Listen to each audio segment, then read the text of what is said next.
Crap.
Well, you're all right.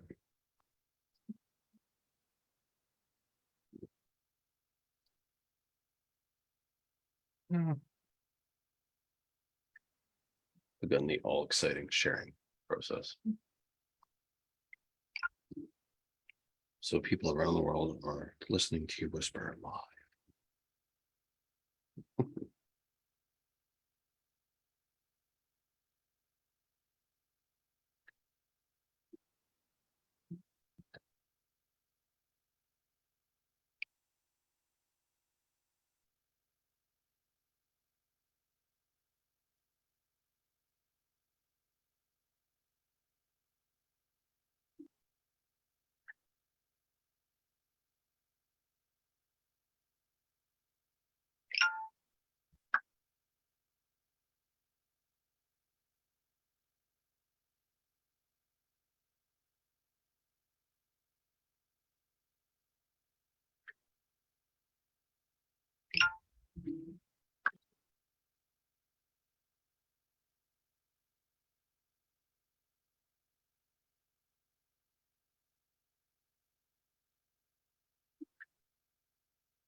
Do you want a man for president who's seasoned through and through, but not so doggone seasoned that he won't try something new? A man who's old enough to know, young enough to do. Well, it's up to you, it's up to you, it's strictly up to you.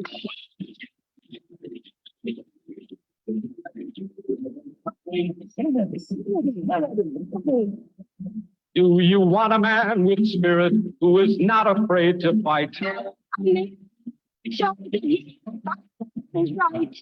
loyal man who brings a job a fresh new point of view. Well, it's up to you, it's up to you, it's strictly up to you.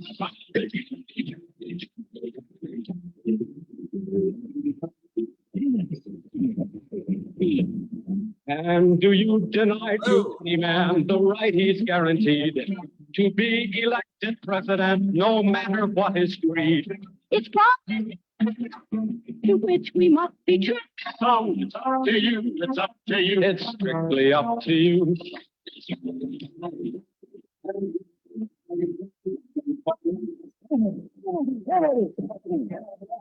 Do you like a man who answers straight, a man who's always fair?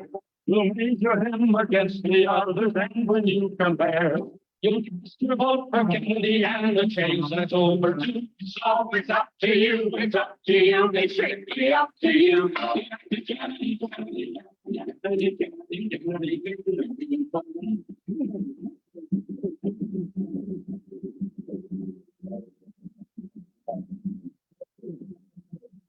Welcome from my humble second bedroom here in the township formerly known as Lower Saucon until it was purchased during our last election cycle in the fall of 2021, he said, by a landfill because they wanted to buy our town council. So they did. So I kind of look at it like we live kind of in like a professional sports stadium. You know how companies will purchase the naming rights to a sports stadium. I kind of feel like the Bethlehem landfill and subsidiary of Waste Management purchased our town council. So I kind of think of it as Bethlehem Landfill Township. But either way, we are in the Saucon Valley, part of the Lehigh Valley, in the Commonwealth of Pennsylvania, in these United States, on this planet Earth, the only one we have. Third rock from the sun in the Terran solar system. This is the Kennedy Effect, back with you live for the 25th of September, he tried to say, in 2022. Election day is coming round with a vengeance, and with anger in some places.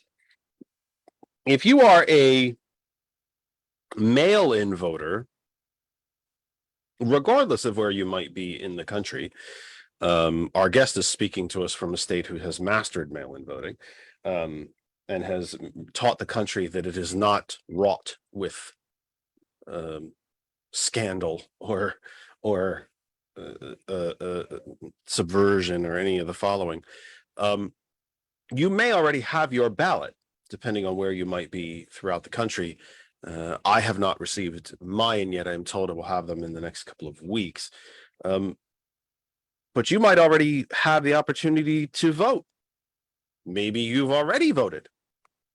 I believe early voting began in Georgia already, of all the places that has done everything humanly possible to end voting as we know it. You can vote this early in Georgia.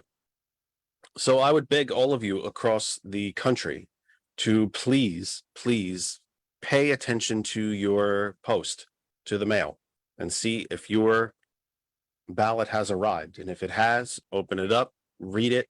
If you still need to do research, use any, DuckDuckGo, your candidates listed on that ballot, do your research and make an informed choice. But by goodness, clearly I have a point of view on this program, clearly. And I don't think it's a shock to anybody just by, if you stumbled upon the program and looked at the background behind me, I don't think it's a shock to anyone. But dear God, whatever you believe in, vote. Vote, vote, vote. Certainly, I think you should be voting a certain way. Clearly, I don't think that's a shock to anybody. But even if you don't agree with me, and you are certainly welcome not to agree with me, this is America, I beg you to vote. Because if your vote was so irrelevant and so meaningless as you are told, then why would an entire financial and political structure do everything it can to take it away from you? They want to strip you of it because of exactly the opposite, because it does matter. And they know it matters. At the end of the day, if you choose to vote in person and you walk into the ballot box, voting booth, I should say, you don't walk into a ballot box, do you? That would have to be a pretty big ballot box. At the end of the day, Mr. Musk and Mr. Bezos are worth well over $200 billion apiece. And that money buys them a lot of influence and a lot of power, buys them a lot of media, buys them a lot of attention, sometimes undue and unworthy attention. And it can buy an awful lot. But at the end of the day, when you walk into the voting booth and they walk into the voting booth, you each only get one. So please, no matter what your political persuasion might be, I beg you to please vote. If it is by mail, in person, absentee, if you are forced into a provisional, whatever it is that you have to do. If there's an early voting polling location that maybe isn't the polling location in your neighborhood, but maybe one at a central office, like we have an early voting location here in our county, just please vote. So this is the Kennedy Effect live for the 25th of September, 2022. Election day is just a little over 6 weeks. Well, I should say the election cycle. I guess we really don't say or really think of it that election day is kind of, the day where we all rush into the polls with mail-in and absentee and all these other methods. We can do a lot of different things, but the election cycle ends November 8th. So please, please, please vote. Wherever you might be across the Facebook universe, we've shared the program to about 100 different places this week. Thank you to every individual, to every page, every group, everybody who allows us into their little corner of the Facebook universe. Thank you, thank you, thank you. If you total up the number of members in all of the groups that we share to, it's well over 100,000. And we thank every single one of you. It doesn't mean 100,000 of you are listening, but then again, why aren't you? I will take you to task individually as soon as I am able to do so. But you should be watching, and we wish that you would, and we invite you to do exactly that. Please continue to take the program in. I was going to say take care of the program. Why would that makes no sense to me. Why would I say such a thing? Take in the program as you will in your various groups. The 100 different places that we've shared it. Stay right there. Enjoy, listen in the background if you're having dinner, if you're folding laundry, if you're enjoying time outside, if you're whatever it is that you might be doing, please feel free to stay right there. The only thing, and this happens every single week, someone will comment on the program, they will ask a question, people might yell and scream and disagree, they might agree. I don't see it. I do not see it, and it looks like I'm ignoring you, and I don't. And then I usually spend the rest of the week going through and responding to those different comments, the ones that I've missed. So if you're watching on any of the 100 other places that we've shared the program, please feel free to stay there. Enjoy. I just won't see the comments until after the program. If you would like to comment with us, ask questions, engage yourself in the conversation, please come to our home group Facebook page. That Other Side of Information is the name. That Other Side of Information. To our friends and family and sisters and brothers at hot101.net. And they're well over 100,000 listeners worldwide. I was going to say global wide. That doesn't work either. I'm having word disconnection today, so it could be a very entertaining program. To our 100,000 listeners, well over really, worldwide, thank you for allowing us to be part of your day, your Sunday, or of course, if you're in the Far East, the Australian, New Zealand area, it's Monday already. So thanks for allowing us. Maybe we're making your Monday a little bit better. We certainly hope your return to work Monday a bit better. We certainly hope that we are. If you don't know how to listen to hot101.net, it is really, really easy. The name is our web address. It is hot101.net. You can listen on any type of device, desktop, laptop, tablet, phone, smart speaker, Bluetooth speaker, stream it in the car any way that you wish. You can go to the Apple App Store, get the app, Google Play Store for Android devices, and if you have any other type of device, you can use the TuneIn radio app. Go up to the search bar, type in hot101.net. You will find us there. And of course, America's favorite game show. It hasn't happened yet. It's been about 6 months. I'm very disappointed that I haven't done it yet. But you can tell Alexa, hey, Alexa, play hot101.net. I am desperate for someone to come back to me and tell me that you triggered my Alexa. I think that would be pretty fun. I'm very much looking forward to that. There was someone had you on somewhere else in the house and you turned my Alexa on. I'm going to be very, very pleased with myself, like a very immature child when that happens, to be honest with you. And of course, TCP, the cultured professional from right here in the Commonwealth of Pennsylvania, in the Lancaster area. Please, we're very proud, both in hot101.net and TCP, with audiences that are, let me just be plain, that are overwhelmingly folks of color, and yet this very translucent face is a part of both of these very important families, and it humbles me, and I'm very, very, very, very glad to be part of those two families, the hot101.net family and the TCP family. These are indeed families, the folks that I work with and entertain with, I hope, and inform with at both locations, 101 and TCP, are family to me. They are friends, they are family. Nothing I wouldn't do for them. And I'm so proud and humbled to be part of both of these great organizations. Very, very pleased. Let's get to our guest who has been waiting very, very patiently. I also see a good number of you in the chat already. Sergio and Mark and Randall and Sergeant Mac, and I think that's it so far. I will welcome all of you, although I just did sort of, but I will welcome you in type as soon as I possibly can. Our guest is Mr. Ben Watts. He is running for the Oregon State House of Representatives for the 15th District. This is a big week for me. I tell you a lot that even though I obviously live in Pennsylvania, we are based here, if you will. The internet kind of means you're really not based anywhere, I guess, but I live in Pennsylvania. We are based here, and there is an inordinate amount of time that we spend on issues and people here in the Commonwealth. So it is exceptionally exciting for me when anyone from outside is kind enough to join our program. And today we are reaching all the way across the country to the great state of Oregon to welcome in Mr. Watts. So Ben Watts, welcome to the program. Thanks for having me on, Jeff. And my wife's from Pennsylvania, so having on good authority that it's a nice area over there too. May I ask where in the? She comes from Gettysburg. Oh, well, yeah. So visiting right. home can be fun too. Get to see all the battlefields. Exactly, and a beautiful town too. I mean, just a gorgeous town, Gettysburg.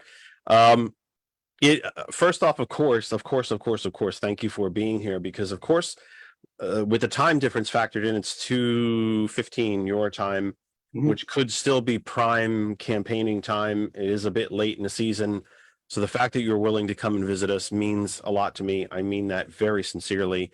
It is really excellent to get a voice from anywhere outside of Pennsylvania. I have a sense, I could certainly be corrected, but I have a sense throughout the course of the conversation, we'll end up with a pretty good list of similar things, similar issues, and then unique issues. And I look forward to learning about that. But as we get into the program, let us start with the traditional opening question for all of our guests, not just new guests. And that is, who is Ben Watts and how did you get here? That's a big question. So I live in Albany, Oregon right now, which is in the mid-Willamette Valley. If anybody knows the area, where you might have drank our wine. It goes all over the country and around the world too. But I was born and raised here and I've lived here my whole life with the exception of 5 years. I was in the Army. While I was in the Army, I was a signals intelligence analyst and Arabic linguist. But while I deployed to Iraq, I didn't do any of those things. And I worked with UAVs instead. And so, but I also met my wife while I was in the Army. And so all told, pretty good deal for me. We have 2 kids here that are going to public schools here in Albany, just like I did. And my son had an open house at Calapooya Middle School, which is the middle school that I went to.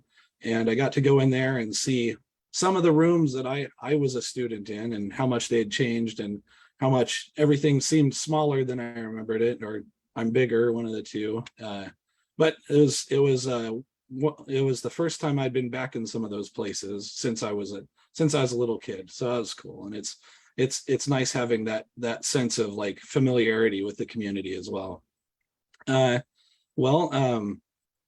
worked for a hospital system here in the Willamette Valley for just over 10 years in the IT department as one of the managers there. And so during that time, I got familiar with a lot of the way that healthcare is administered in the area. I also was a big part of implementing telemental health care previous to the pandemic. And so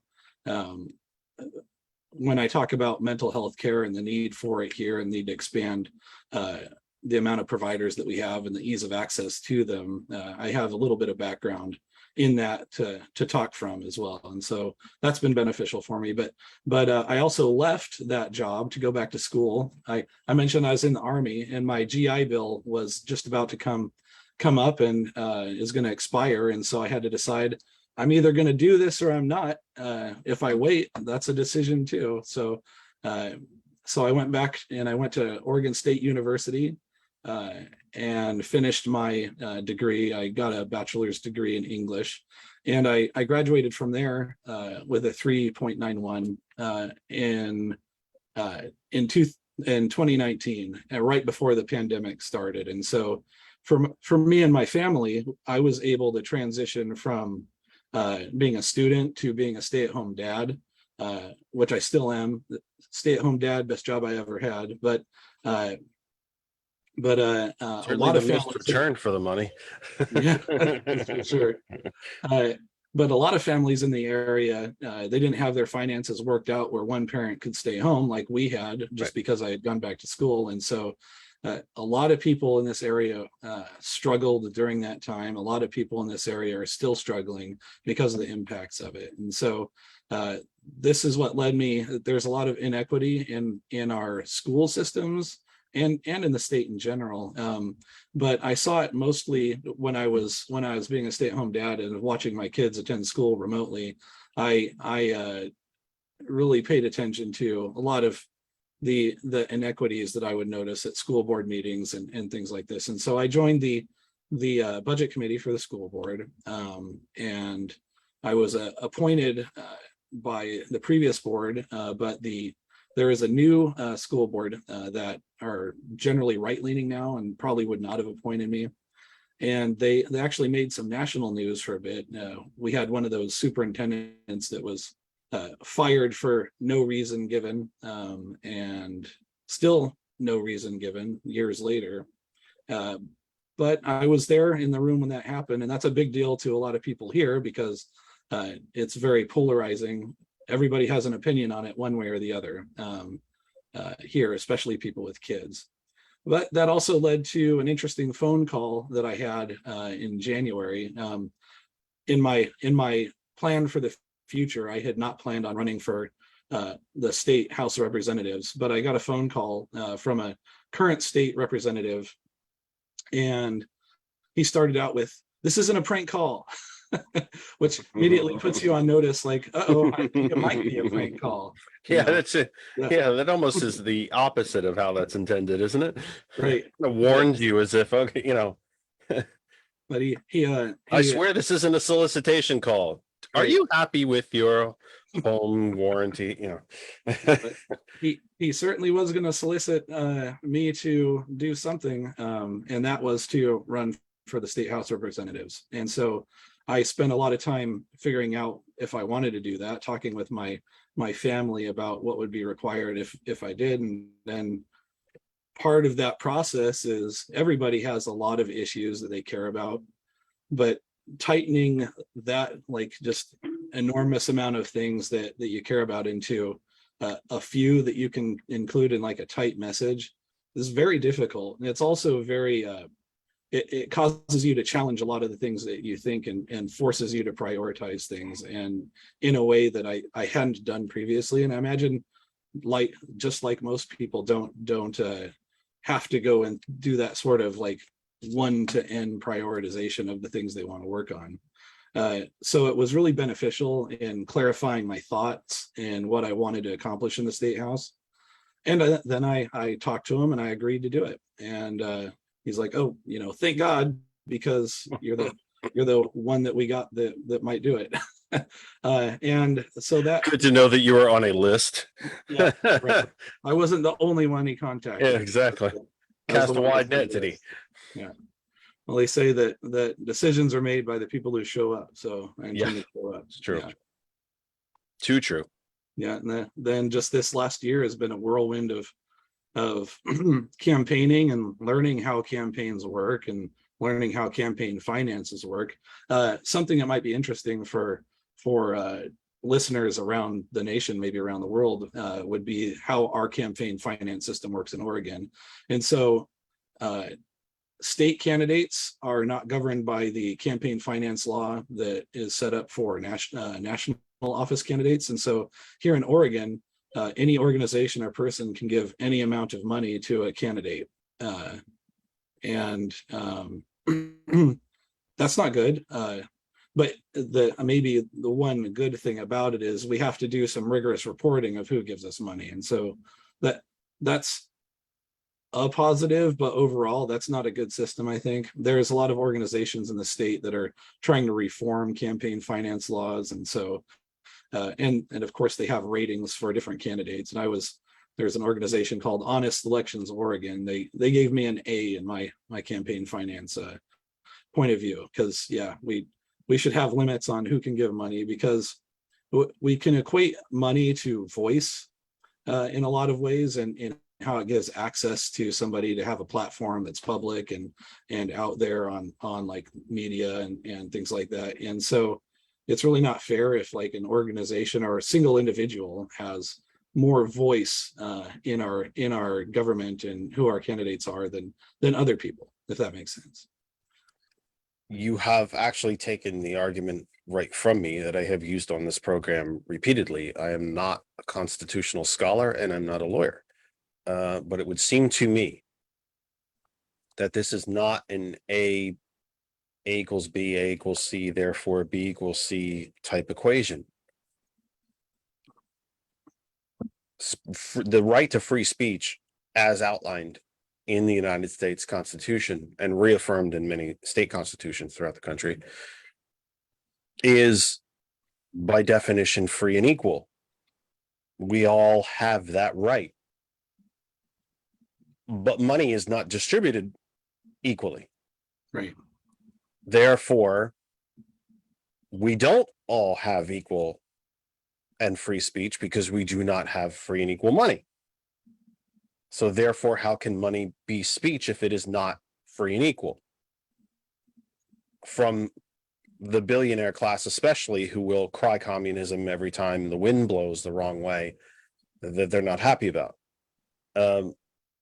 If you are Mr. Bezos or Mr. Musk or any one of a growing over 750 billionaires in this country, nearly 100 of which were created during a pandemic, of course you want money to equal speech because you have all of it. Right. And the rest of us are left on the sidelines to maybe scrape up a few bucks for some poster boards and a stick and to protest. But it would seem to me that this is the fundamental unconstitutionality of Citizens United. Of course, this Republican Supreme Court is not going to overturn that.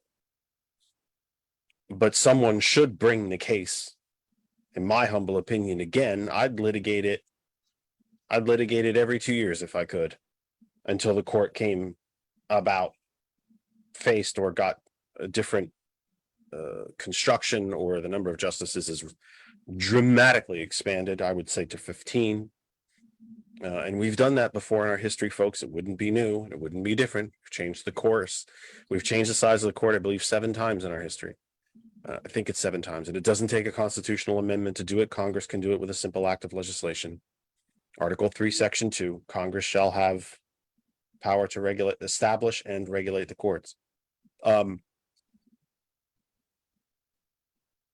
Do you have to explain to folks the campaign finance? It would seem to me, not being an expert in any way, I've spent a lot of the first half hour explaining things I'm not expert in, but not being an expert in Oregon, that given the campaign finance system that you have just outlined, it's a bit of a miracle Oregon's a blue state, isn't it? Well, I think that there's a lot of fairness in that, but there's a saying that I like to use, and I've heard a lot, and it's that our opposition has money, but we have many, and that's true here too. And so there are a lot of grassroots organizations in Oregon that can get a lot done, and also there's a lot of need in areas, and a lot of people here in Oregon like to come together and help when we see our community is struggling, if that makes sense. And so I think that we do see a lot of money coming into our politics, though. Of course we do. And yeah, in that way, it is kind of a miracle that we are as blue as we are, just because our opponents have this greater access to ways to get their voice out there and be heard by the population of Oregon. Do you think it comes down to only disparity in registration and voter turnout in Portland? Is Portland determining the political color, if you will, if I might be able to use such a phrase? Is Portland alone determining the red or blue condition of Oregon? Because we've seen, being an avid listener to Tom Hartman, who now broadcasts from Portland, that the eastern counties of your state tried to secede and move into Idaho. Ironically, Idaho wouldn't have them, which I found shocking, to be honest. But some of the more rural areas of Oregon are properly rural. They are prepper country. They are Idaho, Wyoming country. So has it really come down just to Portland? I wouldn't say Portland is entirely determinative, but they do have a greatly oversized influence, perhaps. But that's also where the bulk of the population are. And if you talk about equity and one person, one vote, we get what we vote for. And if all of the majority of folks are in the Portland metro area, they still have as valid a vote as anyone anywhere else in the state. But you're right. Most of Oregon is very rural. There's this Willamette Valley corridor, which is maybe 20% of the state. That's probably even overstating it, where most of the people live. And the rest of the state is very, very rural. And we have lots of farmland. There's even desert, like what you think of as a desert when you hear that word, in Eastern Oregon as well. And so, and the population centers in Eastern Oregon are also very small. You might have a town of 2,000 or 3,000 people, and that's the biggest town in that area. And for communities where somebody grows up in this rural environment, that's what they're going to be familiar with, is all of the issues that farmers are having and all the issues that they see coming from the media that's talking about what's going on in Portland. And so I've talked to folks that feel like people from Portland don't have a good understanding of the challenges that rural Oregonians are facing. And I think that's probably a fair charge. And so when I talk to folks that are in more rural areas of my district, I like talking about how it can be important to have that kind of voice that's talking back to the folks in the room about, hey, just because we don't want to fix the water problems by drilling deeper wells, we do have to work on water availability. This is an issue that we have to address for rural Oregonians and for our farmers. And farming is a huge part of our history. It's a huge part of our economy. And so it's very important that these are considerations that we're taking and that we're listening to the people who have these concerns. And so I like to say that when people don't feel heard, often they'll get louder until they do, and so if we can just listen and not necessarily agree, but let's disagree without being disagreeable. I think that that's a message that's resonated with a lot of folks. And so it gives me an opportunity to say, like, these are areas where we can disagree, but what your concern is based on is important and needs to be addressed. And so I found success with that, and I hope to take that message with me when I win and go to Salem. Well, you have the right. Enough candidates don't say when. If I'm successful. Nope. When. Be positive. When you're successful. We don't run on ifs. A campaign isn't financed on ifs. Right. These are things that are really worth fighting for me. And so I'm looking forward to not just finishing a campaign campaign strong, but then actually putting these things I've been talking about for the last year into action next year. 5:33 Eastern time. We're a whopping half hour into the program already. Where does the time go? There's your existential question. There's your philosophical question for the week. Get back to me next week with your answers. You can submit them in writing if you wish. I will grade papers sometime over next weekend. Where does the time go? I will say one thing. It is fall now here in the Lehigh Valley. When I came to you last week, I believe it was still in the mid 80s and quite a bit of summer. I was running a fan into the studio. The AC was running. I could feel the heat coming through from the sun through the, even though the windows are curtained, blocked with curtains to try to control the light in here. I could feel it coming in. And then we got a very weird sort of rainstorm on Tuesday. I think it was Tuesday. Might have been later on Wednesday, actually. And then, boom, it is fall. And I believe it got into the 40s last night, which is great for sleeping. But wow, what a quick change. Everyone that we have seen outside, most people have been, long pants and jackets because, wow, it's cold. Now, if it was February, 50 whatever degrees would feel pretty darn good, but not when it changes within 24 hours. So this is the Kennedy Effect Live for 25th of September, 2022, wherever you might be across Facebook. And again, I cannot say enough, and I cannot say with enough sincerity and humility that for every single individual group and page that allows us to be part of your corner of the Facebook universe, thank you very, very much for allowing us to be there and be part of your, again, little corner of the universe, your information outlet, your piece of the digital landscape. We appreciate it very, very much. We could not be here without you. We continue to beg you, implore you, invite you, encourage you to share the program, invite people to the group page. That's how we grow.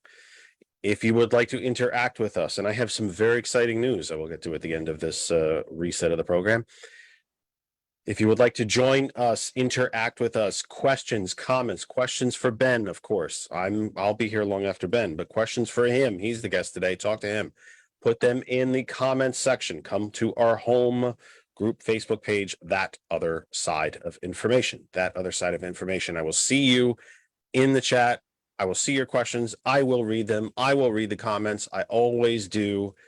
I do my absolute best to get them all in there in the time that our guest is with us. Hot101.net website, Apple App Store, Google Play Store, and the Tune In radio app. Just go up to the search bar and look for Hot 101.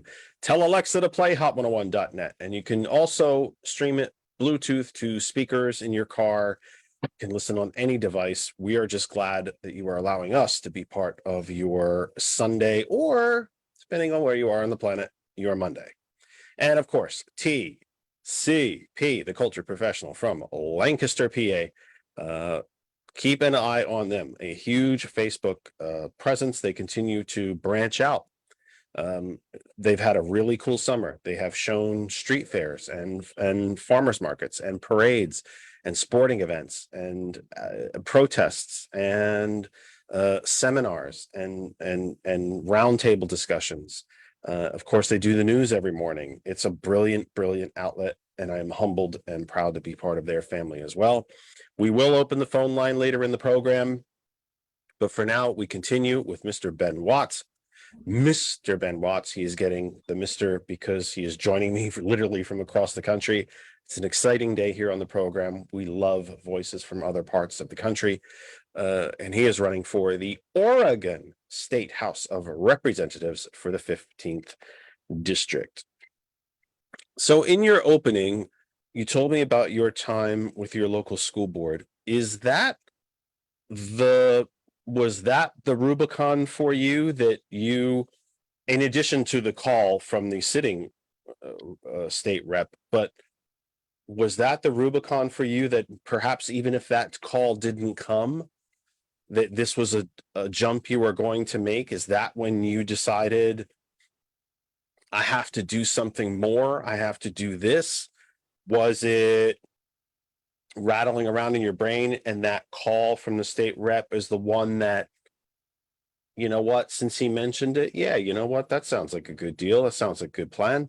Or how did you get to what got you over the hump, so to speak, over the hurdle of I follow this, I know the policy, this is bothering me, we got to do better than this, to the point of I will do this?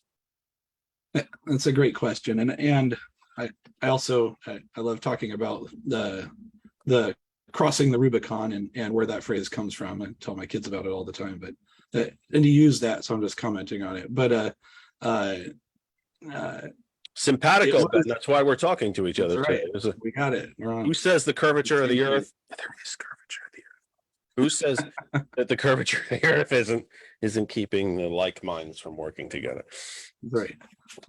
So when I joined the budget committee for the school board, that really was the decision to do that. Really was my crossing the Rubicon. I think was when I not decided just that we needed to do things, but that I needed to do this. And what led me to that really was just the inequity that we see in our schools here.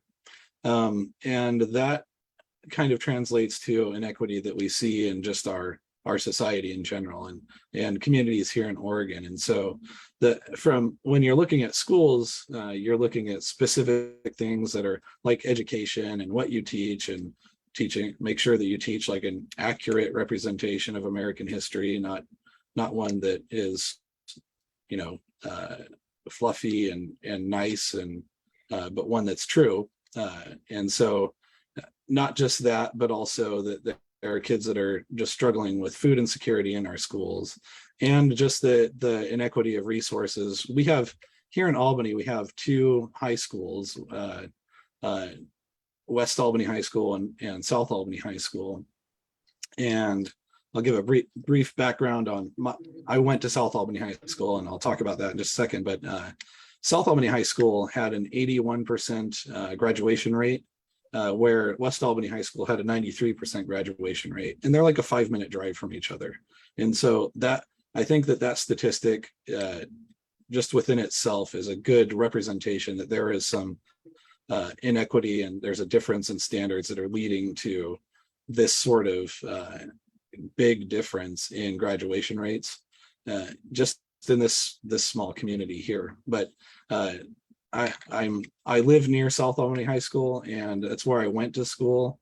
And to give maybe some background on there's been some glaring inequity in our past here too.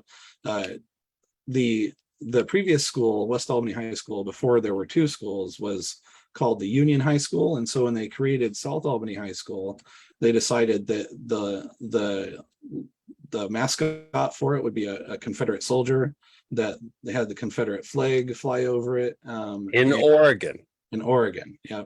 Not, I mean, let me overstate the obvious that I don't need to state to you, Ben. Let me overstate the obvious for the audience, literally globally.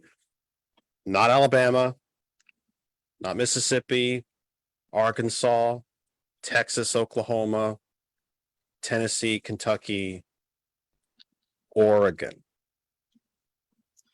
And that was like that when I graduated in 1998. And so that's not a terribly long time ago. Now, luckily those things have changed. They're as of a couple years ago, they changed their school like team names from Rebels to the Red Hawks. They have the same colors, but now it's red and gray and on a hawk. And so that's better. No Confederate flags anywhere anymore. And so, but I think back to that when I was just a high schooler, I felt like they did a good job in our history education there then. I didn't really fully understand the full context of these symbols, but looking back on that time now, I had a friend, his name was Tim, and he was a young man of color. And when I looked up at those flags, I thought school pride is what kind of came to mind when I saw that. inappropriately now that I look back at it. But I wonder what he saw when he looked up at the Confederate flag, and I don't know. But this is kind of the stage that we started from as recently as just over 20 years ago. And so we have made a lot of progress here, but we need to continue making progress, and we need people who are in leadership positions that recognize that we aren't where we want to go yet. And so we need to keep pushing for equity in our schools. And so this is all what drove me to join the budget committee for the school board. And at the time I was thinking I might run for one of the school board positions when they become available. This came up before that. And so I thought, there's a lot of things that I care about that translate not just from schools, but to people all over in our community that are struggling with food insecurity as well. And so these are messages that I could take to the state house rather than just the school board, and maybe have a greater impact on Oregonians and improving the lives of Oregonians who are struggling. There was a lot to unpack there. There's a lot of positive things to unpack there, but I want to back up, if you wouldn't mind. No, Maybe a bit out of order for traditional questioning. Tell me about Albany. Tell me about your district. Again, not being an expert by any means on Oregon, although my minor in college, I went to school to teach. My minor was what was considered the social sciences, which was history, geography. Wow, what a shocker. Geography, civics, and the such. I think most people tend to think of Oregon as rocky, beachy / rocky coast, temperate. They can think of Portland. They think of a very green state, not just environmentally, but literally a green state. But logging as well, tremendous amount of logging, and going back to Lewis and Clark, it was pelts and fur trading. Tell me about your district. I mean, you mentioned the deserts of the East, and there are, and if you know anything about southern parts of Idaho, northern parts of Nevada, it's deserty, even that high, even that type of higher latitude, if you will. But tell me about the district. What are the people like? What is the breakdown of your district? Is it a red district? Is it a blue district? Is it a purple district? Is it one that might be red but hasn't, if you'll forgive the phrase, hasn't gone nuts yet, that every Republican doesn't want to kill you just because you're a Democrat? Is it rural? Is it rural in the Oregonian sense, I would guess, because we talked about how Portland is really where everybody is. Is it a forest setting? Is it closer to the desert type? Tell us about the 15th district, its people, geography, environment. Sure. Tell us about it. Yeah, so it's a great question. And so I'm in Albany, and Albany is the biggest population center in the district. There's two other towns, though, one named Tangent, which is to the south, and one named Millersburg, that's to the north. And both of them have just a few thousand people in them. But Albany itself is hovering right around 60,000 people in it now. And so it's also the seat of the county that we're in, which is called Lynn County.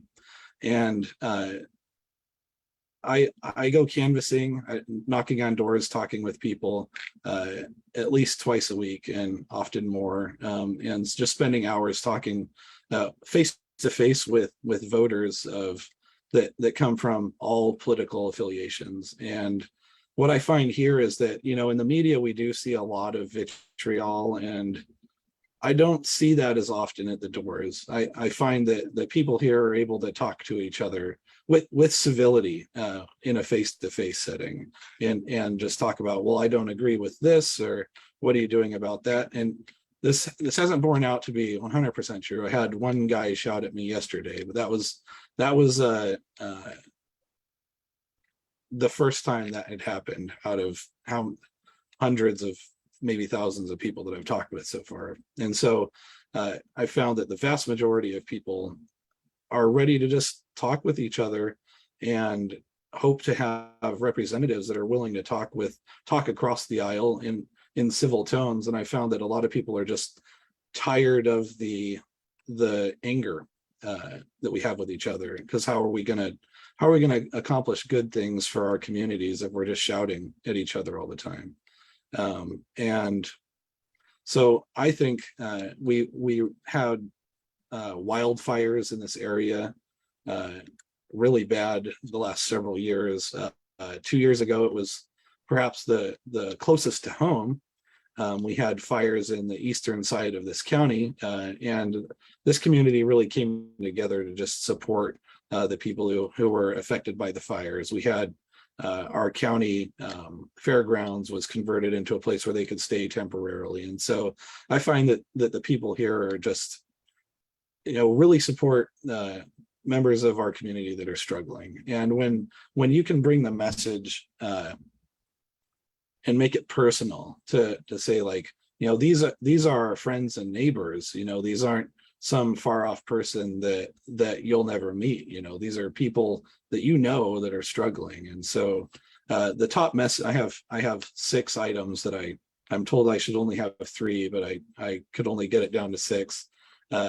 6 items that I really care about. One of them is we have, according to an organization called Feeding America, there's 1 in 7 children in Oregon who suffer from food insecurity. The Oregon Hunger Task Force puts that number at 1 in 5. And so that's often the first thing that I start with too, is just talking about that, because that's in our schools and it's in our neighborhoods, and 1 in 5 kids, you're going to find that everywhere you go in the state. And I think everywhere that you go, those numbers are not out of line with the national numbers, right? Which is why it was so important when the Biden administration was able to get the child tax credit through, and in a completely different way. Tax credits are normally, folks, kind of what they sound like. You pay your taxes in, and then you either get a refund, or if you owe, you get a credit against what you owe. And it's a break. It's a tax break. We hand out hundreds of billions, if not trillions, of dollars worth of tax breaks to corporations every single year. The fossil fuel industry alone benefits to the tune of about $550 billion a year. Senator Sanders tells us in real dollars, it's really more like about 800 billion. That child tax credit, from the moment those first checks went out, lifted 40 million children out of poverty. And if we extend that conversation to the fake inflation conversation that we've been having in this country, when those checks started to go out, what a coincidence, all the expenses surrounding raising a child went up. What a terrible coincidence. Wink, wink, wink. So are you able, even though you are running for a state level position, and I don't mean to say even though as if somehow it's a lesser position, it's very important, but you are running for a state level position. You cannot affect national child tax credit policy. That's right. Is that a policy, even if that policy is a statement of morals, or statement of morals, like I said, principles, state of principles for you? Is that something that people understand? Democrats did this, and the party opposite wouldn't allow it to continue. That I fully agree with everything you just said about how that was able to raise families out of poverty and give families that are struggling a little bit more to be able to pay the bills and maybe not fall into homelessness as well as Right, yeah. Right. Right. But we tend to think of it immediately as covering costs for school or clothing or food, but if a couple bucks of that credit was put toward the rent, how many families were able to keep a roof? But I try to make it more personal when I do talk with folks, and so I talk about, these are kids in our neighborhoods that aren't able to eat, and so yeah, right, they're neighbors, and they might not know who they are, but you see kids playing in the street, and if you count more than 5 of them, statistically likely one of them struggling with food, right? And so I think that resonates with folks a lot. And also when I talk about during the pandemic, there was a program through the U.S. Department of Agriculture that was giving free breakfast and free lunch to all kids around the country. And as probably many folks know, that's expired, and kids are having to pay for food again. And so the numbers that I used were during the pandemic when those programs were available. And so I expect that those 1 in 7 or 1 in 5 numbers may get worse now that And kids are. What year did that policy begin? 2020, and it expired Prior to this the last election? summer. Prior to the presidential election of 2020? I believe It would so. have to have been. It would have been prior to the. Yeah. If it began in 2020, it began under the Trump administration, which is Yeah, important. Which is important Right. because as Democrats continue to constantly get blamed for giving away free things, expanded unemployment, stimulus checks, expanded school meals, all began in the Trump administration. But somehow we're the ones that give away everything. Why do you suppose that is? Well, I think it's a good talking point. Also, we do argue for social issues. It's one of our, I mean, for Democrats, these are the things that we care about very often. We'll talk about them. And so it's easy to say, well, how do you pay for it? Which is interestingly not a question you hear when they're talking about raising the budget for the Pentagon. The $8 trillion tax cut of 2017 that Paul Ryan, Trump, McConnell all pushed through. Right. But it is a fair question. And it's something I've been asked that twice. How do you pay for the food for these kids? And I think when I answer that, I say, honestly, I don't know the things that I would cut to do that. But I do know that on my priority list, and I think on everybody's priority list, one of the responsibilities of government should be making sure that children aren't starving. And so having that as a priority, I think is important when you come to the budget discussion. And so well, granted, again, Ben, this is coming from a national point of view, but yeah, when Mr. Reagan came to power, you're younger than me. God bless you. Everybody is. When Mr. Reagan came to power, the top marginal tax rate in this country was 74%. In today's dollars, if you earned more than $4 million, on the 4 millionth and first dollar, 74 cents of that was paid in taxes. To use a sports analogy, it was a salary cap. It didn't make sense for CEOs to pay themselves more than 4 million. So the ratio from the highest paid CEO in the country to the lowest paid worker was roughly 30-1. There are corporations now where that is approaching 2,000-1. So we do know how to pay for these things. We do. And it kind of leads me into a bit of a question. As someone who's involved in a school board setting, even though you may not have lived in a country prior to Reagan, you're familiar that there was one. I mean, there was a United States before January 20th, 1981. Some people don't seem to think that nothing good happened prior to that. But we did have a fairly successful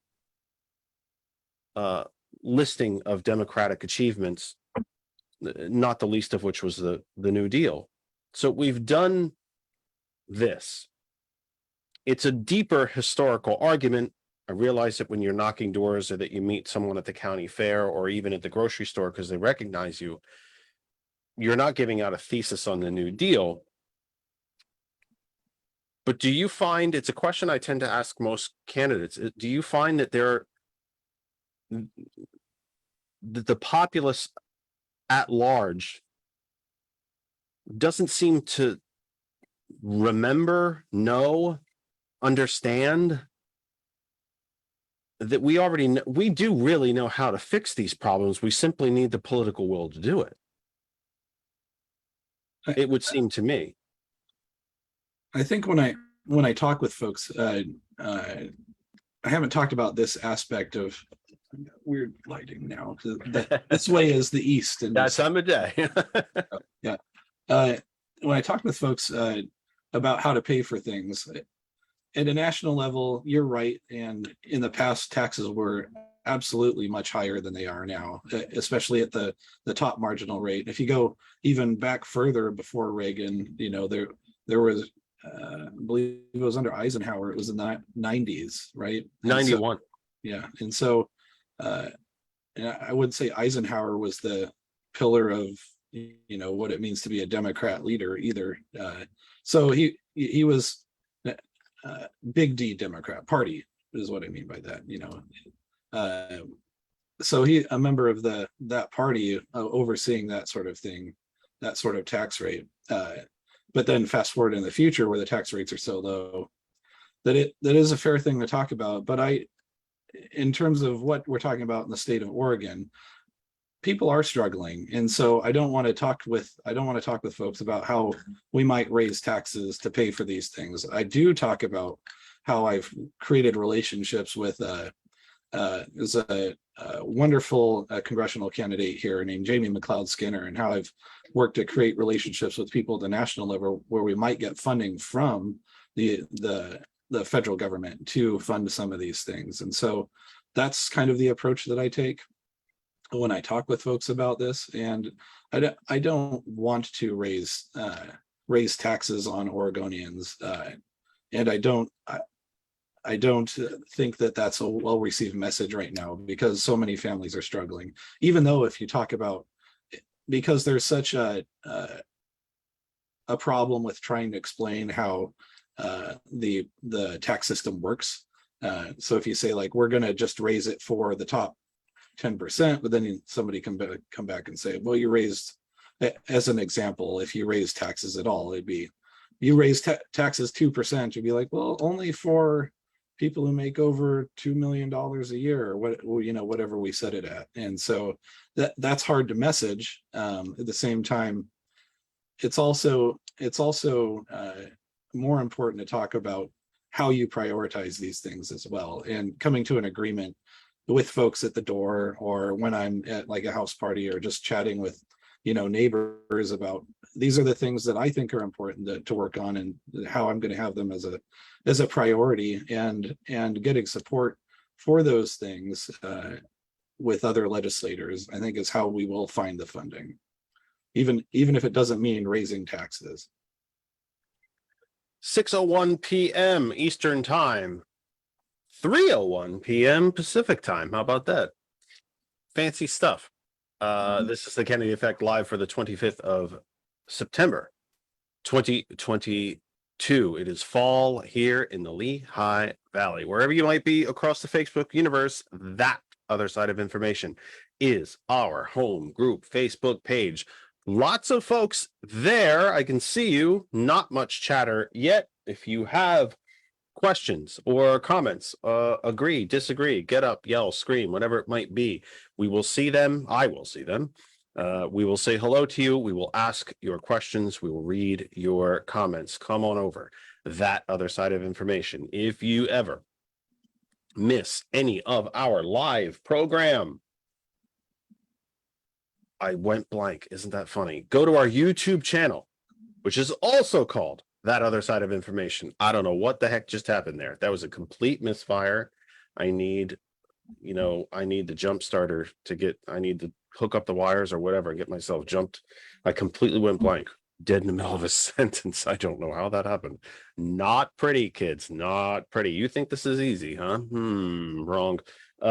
Yeah. Our YouTube channel is also called That Other Side of Information. We also post the program on our LinkedIn at Jeff Kennedy, and on Instagram, That Other Side of Information. And I also put it on Twitter as well at That Kennedy Talk. If you ever miss any of the program, there are plenty of ways to find us. That other side of information is the home group Facebook page. And of course, that page keeps going. It doesn't go dark when the show goes dark. We post news articles, discussions. There is a group chat going on there that every member of the group is allowed to be a part of. Just come on over and check us out as home base for everything surrounding and everything about this program. Hot101.net, laptop, desktop, tablet, phone, Bluetooth speaker, smart speaker. Web address is our name, Apple App Store, Google Play Store for Android, and the TuneIn radio app. And tell Alexa to play hot101.net. I have exciting news. I have triggered my first Alexa, and I am giddy as a schoolboy. I think the captain of the cheerleading squad just agreed to go to prom with me. I am that level of excited. It is immature and childish, and I couldn't care less. I am thrilled that I triggered someone's Alexa. I am the kid in the shopping cart at the checkout line who kicked and screamed for the candy bar and got two. So I'm happy. Take that, Alexa.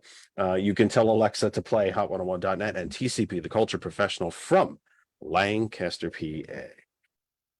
I want to ask you about, Ben Watts, I should say. He's only sitting right there. I should say Ben Watts is our guest.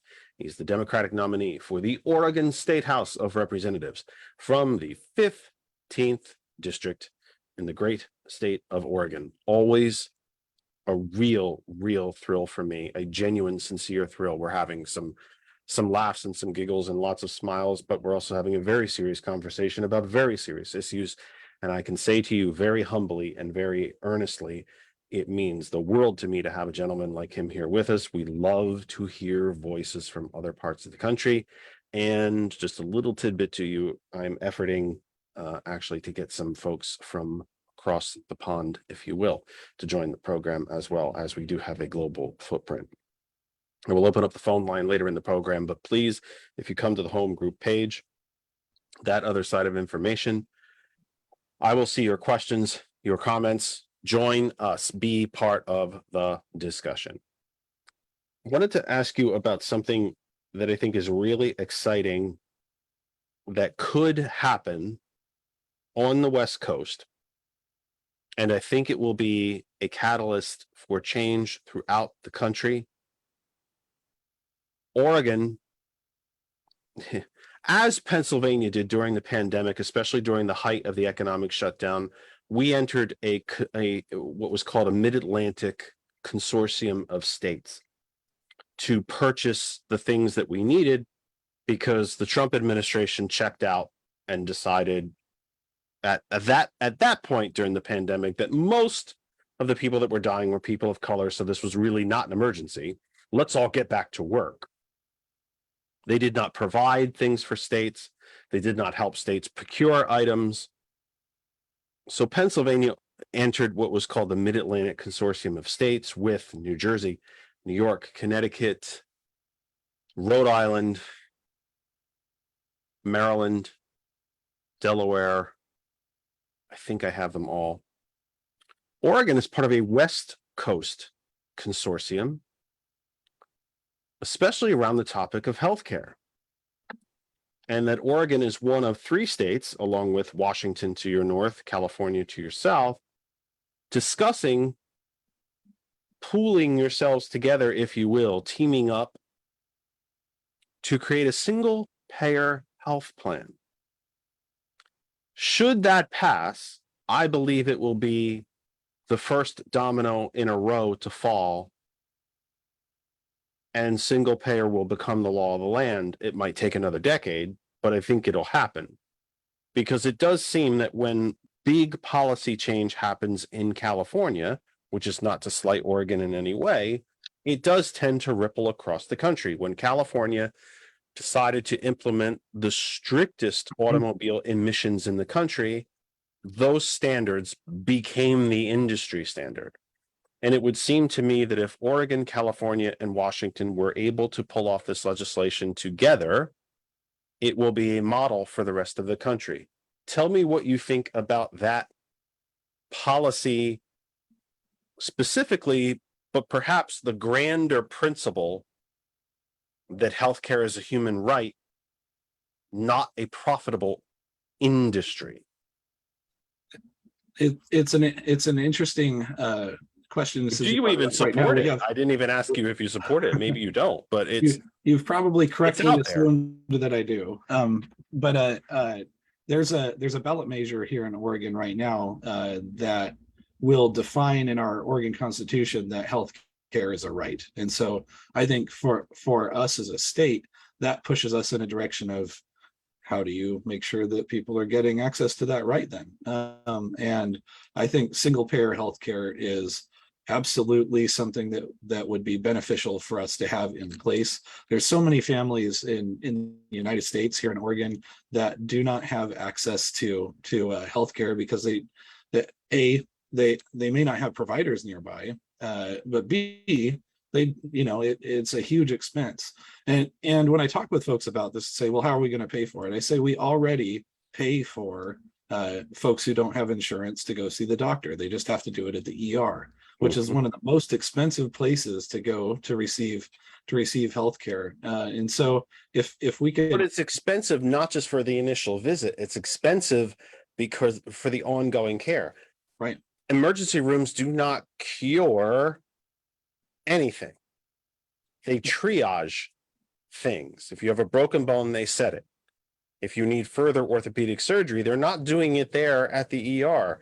If you have a gunshot wound, heaven forbid, they remove the bullet and close you up. They send you home. If you need further care, you have to follow up with that. If you have migraine headaches, if you have, fill in the blank. It is kind of a patch you up sort of thing and get you out. You're not diagnosed. It's not long-term care. And that's really why it's the most expensive, because we're not solving anything. And you don't exactly do preventative care through an emergency room. A woman who's pregnant doesn't go for prenatal testing at an emergency room. It is the single most expensive place to try to deliver healthcare. That was the Reagan healthcare plan. He ordered hospitals that they would have to treat people at emergency rooms. And all it did was explode everything. Healthcare is now 1/5 of the American economy. And the preventative care aspect is right where I was going with that too. If we can spend money on preventative care, people aren't going to have to go to the ER nearly as often. And that preventative care is going to be less expensive. It's also going to create like a whole healthcare plan for the individual as well. And so people will have not just how do I not get sick this time, but how do I not get sick in this way in the future as well, and they'll be able to talk with their doctor about family history and things that they might face because of that, but because of what they know their parents have had or their grandparents have had, and do testing where, okay, we've identified that you have this condition or early on, and now we can treat it effectively. And it's not going to be a problem that you have to go to the ER and then not only generate that level of expense, but then potentially have a very negative health impact on that individual as well, because it wasn't caught earlier. And so, when I talk about this, I like explaining that because I did work for a healthcare system for 10 years. I know that one of the reasons the ER is so expensive for people who can pay is because they're also paying for the people who can't. And so when the hospital system doesn't decide to say that we're going to use that as a donation, free healthcare and write it off on our taxes due, then it's being charged to other individuals, spread equally, who do go to the ER or other services at the hospital. And that's I'm trying not to dive down this rabbit hole too far. Well, so is the consortium the answer to that? I think it is a potentially good answer to that. I think there are probably several different ways that we could approach implementing a single payer healthcare plan. I think that having partnership between multiple states will be beneficial in making it the most effective that it can be, because we'll have just more people with more experience available to discuss how to approach different aspects of it, like how do you get them to see a family physician when people are already struggling to get new primary care providers, and then how do you grow the amount of care providers that are available to see new patients to accommodate Well, this. So this might sound like an odd argument, but this is somewhere where I actually think more conservative Democrats and even the remaining sane Republicans may actually have a point. A single payer system like that, to answer the questions that you've just raised, it seems to me that the quote unquote free market will determine that. Everyone in the 90s was going to be a computer programmer until we had an absolute flood and glut of computer programmers. And all it did was drive wages down for the people who already had jobs. There's a shortage of tradespeople in this country.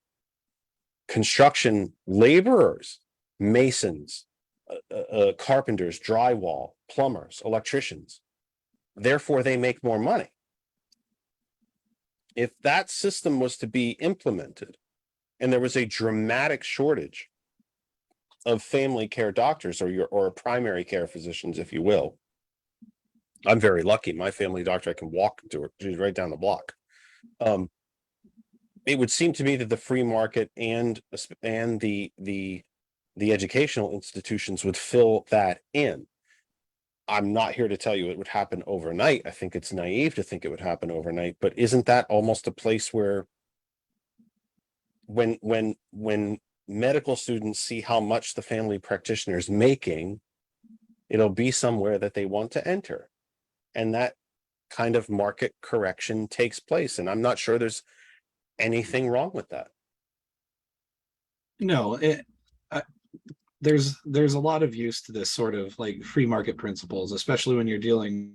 See, if you talk about single payer healthcare, we're not forcing anybody into anything, and so these are providers are going to be able to engage with that with whatever we set up for them of their own free will, and yes.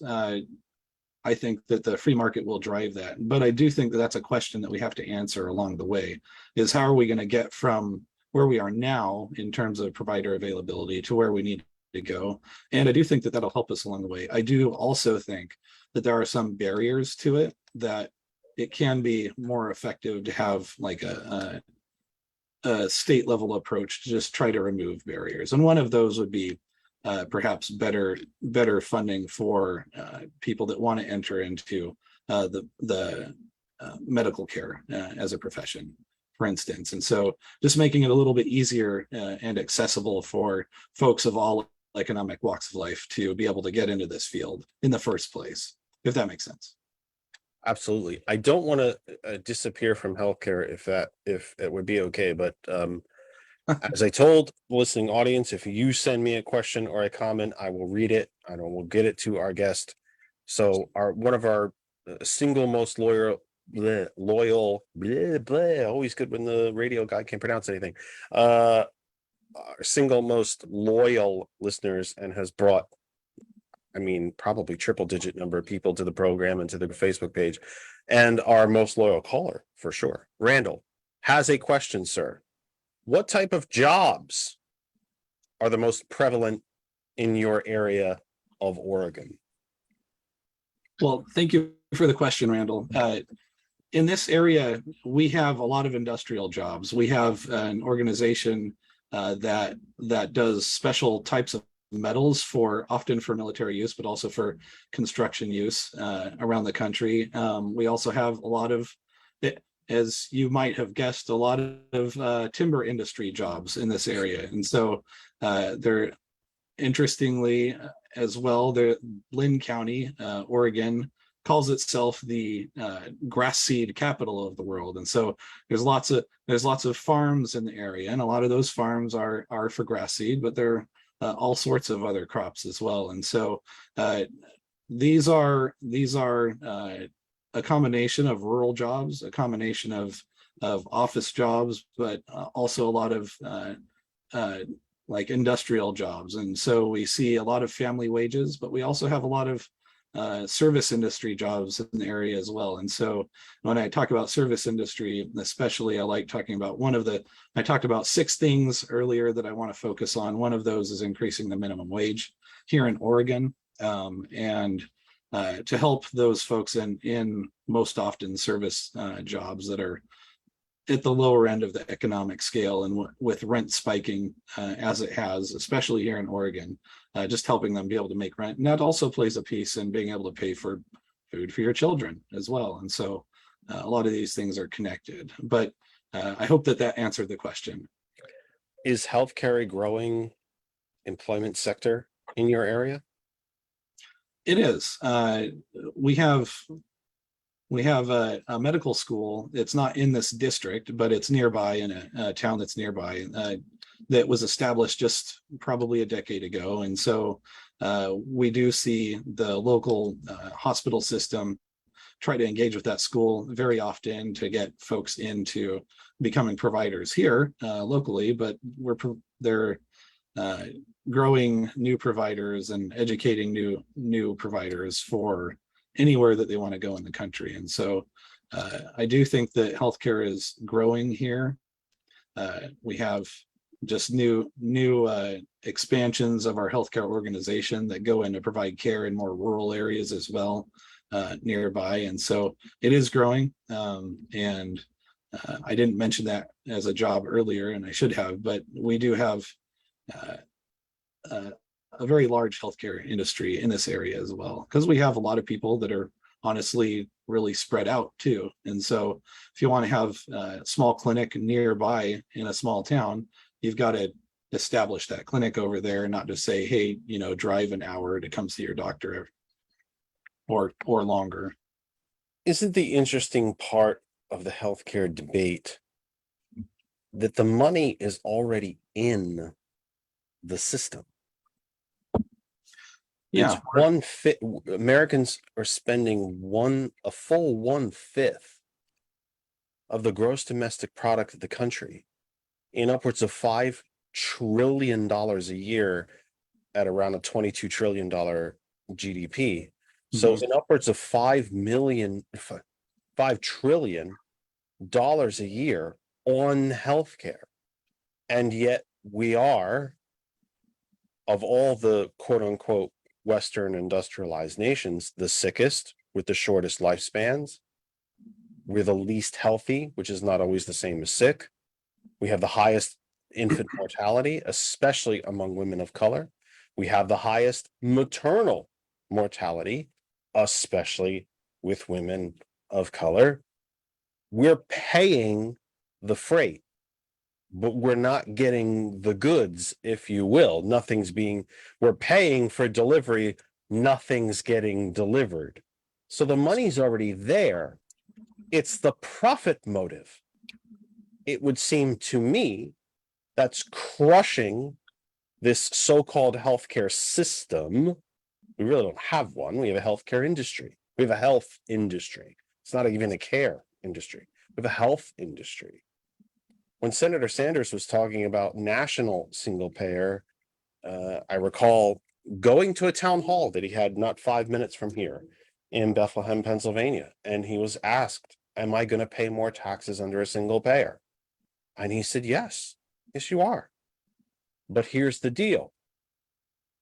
Every single man, woman, and child in the country is now paying around $20,000 in health costs. If you spread that $5 trillion out to every man, woman, and child, it's about $20,000 now. So if your federal tax bill is $4,000 and it gets raised to $8,000, let's say we even double it, you're still ahead by $12,000. So the money's already there. Or is that one of those kind of hairy, because you mentioned it earlier, one of those kind of hairy down rabbit hole sort of messaging arguments that We have to make Democratic policies rarely, if ever, fit on a bumper sticker. But we have to make the argument as well. We do, and I imagine as the state approaches single payer healthcare in the next years, that will be an argument that we make more and more. And I remember Senator Sanders making that argument, and he's right on the money. We already spend, we're not talking about a new spend for people. We're just saying we're not going to send it here. We're going to send it here, but it's going to be used for that. There are health and quote unquote health insurance companies that just take 40 cents off the top. Mhm. No one ever sees that. Doctors don't see it. Patients don't see it. Hell, Big Pharma doesn't even see it because we refuse to pay for drugs. It's just profit. It's just taken right off the top. The money's in the system.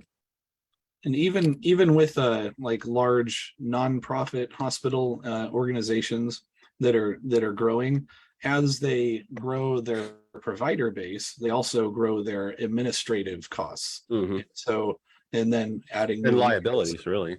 Yeah, right. And so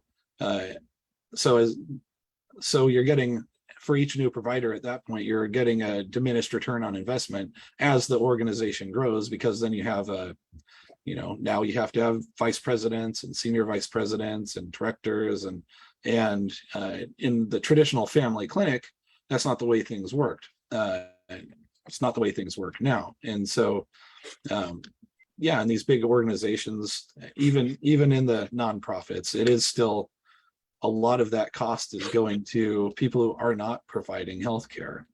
They may be providing a benefit to healthcare providers, but there's probably ways that we can similarly provide those benefits at reduced cost.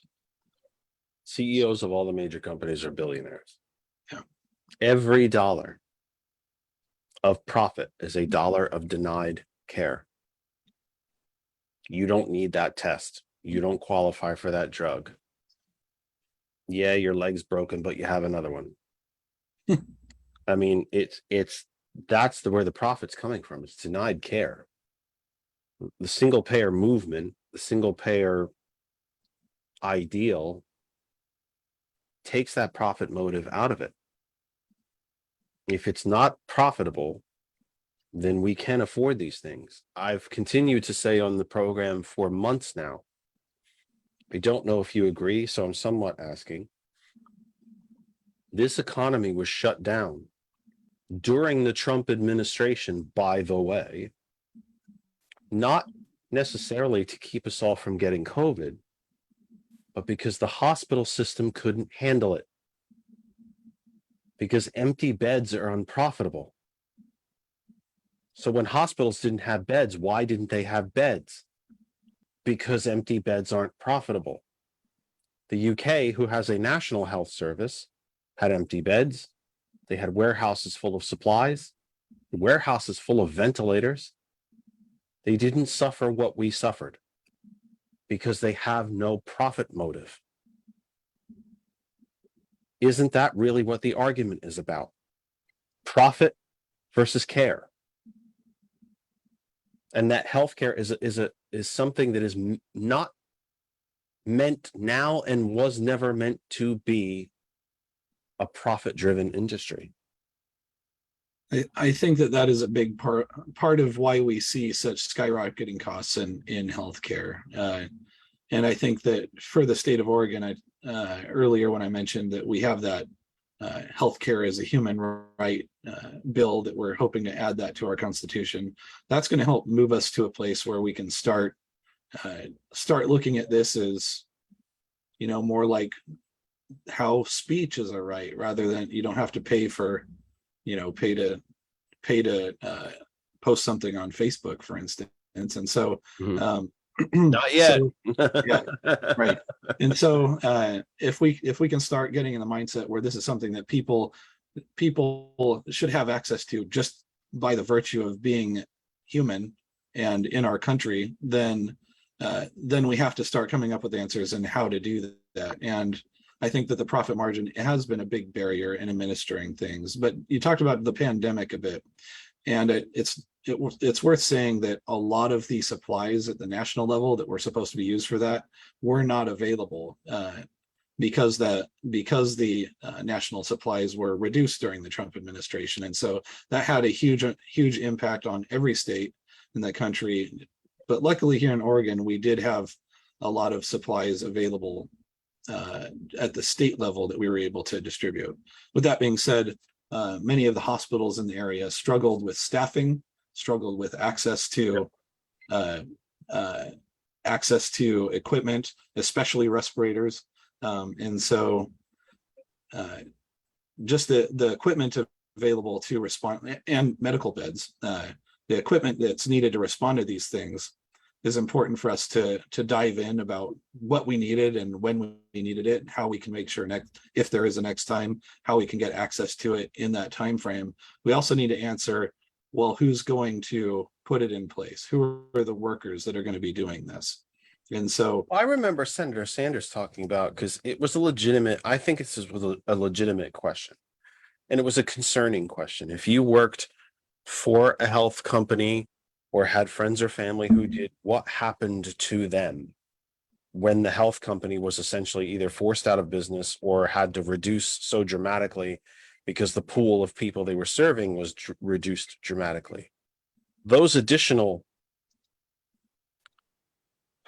I don't like to say bureaucrats, but I'm not thinking of a better way to, that additional support personnel that would be needed at the Social Security Administration to administer all of this, your natural labor force is right there, isn't it? Coming from the insurance industry, except now they don't have to tell people no. It's a billing. It's kind of a billing and signing people up and monitoring their accounts, if you will. Account's not even the right word for it, but that the labor's already there. And again, the money's in the system. Yeah, I think that we have to have the correctly trained labor as well, and that's going to be one of the challenges, because when you talk about the need to control cost, even with a single player health plan, you're going to need to have you're going to need to understand what the costs are and how to not just overspend for no good reason. And within that, you have to identify what's the level we need to flex to in a pandemic, and who do we have available that's going to be able to do that. And the answer to that all too often was things like agency staff, so nurses that can come in that are contract nurses, and God bless them being able to do that, but those are very, very high cost responses to that question as well. And so I think from a state perspective, helping to grow the nursing care staff that we have is just as important as growing the medical providers staff. And so we can have these workers who are available, and we can flex up to respond to crisis situations as well. And those crisis situations don't have to be global. You could have 40 car pileup on the local highway, and they're going to it's just going to be these few hospitals. They're going to have to respond similarly though. And so or as you mentioned, the wildfires, sadly. Yeah, they're the wildfires. Exactly. Right.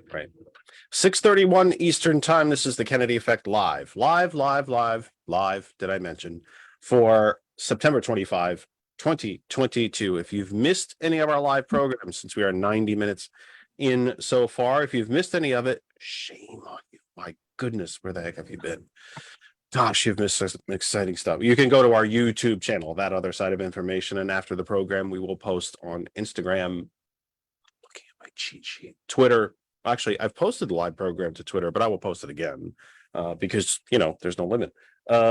Twitter, YouTube, I said Instagram, and I remembered, by the way, wow, look at me, because it's also called That Other Side of Information. I remembered to do a TikTok promotional video. I know the whole bleeding planet was just sitting back waiting for my promotional video, but at least I remembered. I did do it, so it's terribly exciting. Please go check that out. It's wonderful. But you can reach me through TikTok if you wish. That is also called That Other Side of Information. We try to keep it all uniform here. That Other Side of Information is the Facebook page. Come on over, interact with us. You heard me ask Randall's question. If you have any other questions, comments, you want to contribute to the conversation, please do so. I will read them. Hot101.net. Our name is our web address, Apple App Store, Google Play Store for Android, in the TuneIn radio app, and of course, tell Alexa to play Hot101.net, and keep an eye out for us on TCP, the Culture Professional from Lancaster, right here in the Commonwealth of Pennsylvania. Proud to be part of the Hot101.net and TCP families. Very, very humbled and proud to be part of both of those families. We continue with our guest, Mr. Ben Watts. He is running for the Oregon State House of Representatives from the 15th District in the great state of Oregon, and one of the great cities in our country, a growing city, becoming a very expensive city. I know it's not in your district, but a growing city, and a city that I have been told, I've not been to myself, but everyone else who has been there has told me you need to go and see the city of Portland and see the beautiful, beautiful coastline and state of Oregon. Go see it and visit them. My in-laws just returned from Oregon, by the way, sir, a couple weeks ago, and they were absolutely gobsmacked by it. Fell in love with it. Said Portland was brilliant. The coast was absolutely stunning. Not the coast that we thought, or that they thought they were going to see. They were actually quite surprised, and I would like to use this to try to lead into our next topic, if you wouldn't mind. You did mention it in the opening. They were surprised at how warm it was. Portland had now, for the second summer running, has had a streak of weather, of heat waves, with triple-digit temperatures for extended days, extended periods of time. And when it wasn't above 100, it was in the 90s. When I was growing up, Oregon was always a little London-ish, if you will, bit gray, bit rainy, very temperate, certainly warm and pleasant in the summer, but not in the hundreds, or possibly mostly not even in the 90s. Talk to me generally as we move through the half hour and kind of narrow down. Talk to me about what you feel in a state that really does depend a lot on ecotourism, again, on logging, on fishing. These are still part of the Oregon economy. They were since before Oregon was a state, and they still are. Farming, you mentioned earlier on. Tell me about environmental policy, environmental awareness, what you would work to do as a member of the State House regarding Oregon's environment. And of course, if you could speak to the idea that the environment of Oregon does not end at Oregon. I think actually right here, one of the things that we're guilty of in Pennsylvania is that we don't seem to care how we affect anybody near us. Fracking water leaks into the water system, it drains into the Chesapeake Bay, and we get, yeah, okay, so what? The oil company made money, but we poisoned everybody downstream. So talk to me about environmental policy, your environmental priorities or concepts for you, your district and your state. Well, before I dive into that, I mean, it's a huge topic, but I mean, just, we can dig deeper, but generally, when you're on the trail, how do you talk about it? Yeah, absolutely. And I do talk about it at almost every door when somebody answers the door anyway. But before I dive into that, it's awesome that your parents got to come visit. And I just say, like, from where I live right now, within an hour and a half of driving, I could be at the coast.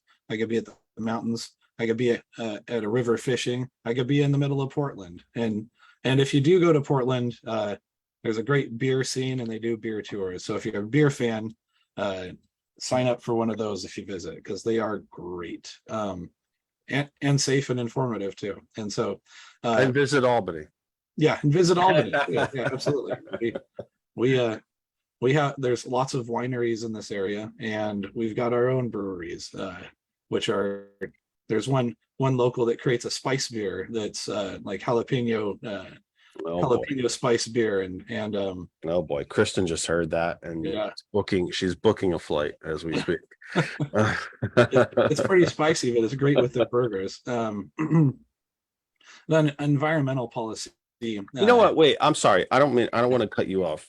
Yeah, go ahead. But before I lose this thought, because I will lose it if we get deeper into, tell me about the job when you're elected. Part of your job, I don't know that a lot of legislators do this like they used to when I was younger. And I mean from a kid all the way up. You're a cheerleader for your district. You're a voice for your district. You are not necessarily in the commercial sense, but hey, I'm Ben Watts, state representative from the 15th district. I live here in Albany. Come see us. Come visit us. Come check out our valley. Portland's awesome. The coast is awesome. But Oregon's a big place. Come on over and see us. That is kind of part of your job, isn't it? Yeah, that's part of why I was talking about where if you visit Albany, you can be doing basically any outdoor activity you want. With it, you can drive there and drive back in the same day. It's all accessible from here. Like you could go fit, you could charter a boat in the ocean and go fishing there. Or you could go skiing during the winter in our mountains, and it's an hour to an hour and a half drive, all of it. And so this is an amazing kind of central area to be in. And also we have, this area is very temperate, although I'll talk a bit about the heat in a moment, but we do have a lot of green in the area too. And so, and rural areas, beautiful rural vistas are just like a 5-minute drive out of town. We don't have that kind of sprawl. While the cities do sprawl, they're also contained within what we call urban growth boundaries. And outside of that, it's all farmland. And so you can just drive 5 minutes that way, and you're out in just fields of farms or just empty country. And so, which is in and of itself a part of environmental policy, saving open space. Right. To talk about the heat a little bit and then to dive into it, the phrase heat dome was new to me. But last year we were in a heat dome here, and the highest temperature that Salem, Oregon has reached now because of that heat dome is higher than the highest temperature Las Vegas, Nevada has reached. And so here at home, it was 114 degrees in Albany there were several days that were very hot. That's as hot as it got. But yeah, I was lucky that we have air conditioning in my house. Not everybody does. And so people were really struggling. Luckily, the state at the time started giving out access to air conditioning units. They were maybe a little hard to get a hold of, but for people that didn't have it, there was an avenue. I talked about how our community comes together when people are struggling. There's also lots of cooling centers. And so public spaces that will be converted into a place where you can go and be cool, like our public library, and survive that kind of heat if you don't have cooling at home. But that is a public safety issue, that kind of heat. And there's really the way to stop it is just to work on climate change. And when it comes to climate change, the whole world, we're all going to succeed together in addressing it, or we're all going to fail together in addressing it. And that's hard to do, but to bring that into a context that a lot of people I talk to know is if when they were in school and they were ever in a group project, and there was that one teammate that wasn't doing what they were supposed to do, you had to pick up the slack, and that was just the way it was, or else you get a bad grade. You could go talk to the professor. Often this was a part of that lesson, right? That not everybody's going to perform at the same level, and you have to deal with that. And so when I talk about climate change and how we need to work on it, that I use that example, and I think a lot of people can understand that, and then get did the heat provide an impetus for people, especially older folks? I did an entire program over the summer with my dear friend Christopher Kowardovich about kind of talking about the environmental crisis in a in a in a door-to-door neighbor over the fence sort of way. That I'm 53, that when I walked outside when I was a kid, I mean, when I went out my back door to play with all my buddies out in the street, because we weren't inside, we were always outside, that I could be shirtless all day long playing wiffle ball or tag or going to the community pool in the summer or in the winter playing out in the snow. But I could be outside in the summer and never get burnt. In fact, I used to get a pretty righteous tan when I was a kid. Now I just instantly burn. There's an intensity to the sun. There's an intensity to the heat. There's a pervasiveness to the heat that didn't seem to used to be there when I was a kid. If we had a day that was 90, it was like, whoa, fellas, did you see it? It's actually 90 today. 90. Now it's like, holy crap, it's 105. I mean, so we did a whole program just on like kind of the idea, almost not ignoring the science, but kind of stepping back away from it to say to the audience around the world that something's different. I think even the most stringent climate denier can still tell you extemporaneously, if they're not being political in that moment. I walked out of my front door today and I thought, geez, it never felt like this when I was a kid. Or the intensity of thunderstorms. I mentioned during that program, I mentioned it during a lot of programs, but especially that particular program. We now go through summers here in the Lehigh Valley here in Pennsylvania where we get daily, at times, tornado warnings. This is hilly country. My general science in school told me that tornadoes prefer flat ground because they can't travel over hills. We had a tornado cross the Delaware River. Something's wrong and we know it. So did the heat dome almost provide a real warning to folks in Oregon that, hey, something's wrong here? Yeah, it's a lot harder for folks to say it's not, climate change isn't real after that, because you can just say, well, how did this happen then? Because it's never happened before. And you talked about how people remember this area, for people that grew up in Oregon, how they remember it, and almost everybody will say like it just rained more. It rained more when I was a kid, and I would be one of those people. It rained more when I was a kid, and that rain, well, it kind of made it dreary sometimes. It's super important for agriculture, and now we're seeing water crises around the state for farming, but also just in the forests aren't getting as much water as they used to, and that's what's leading to these what we're now calling a forest fire season, which is not a thing that used to be. There wasn't a forest fire season in the past, where you'd expect, all right, people may not realize the thick, heavy forests that you have in the Pacific Northwest.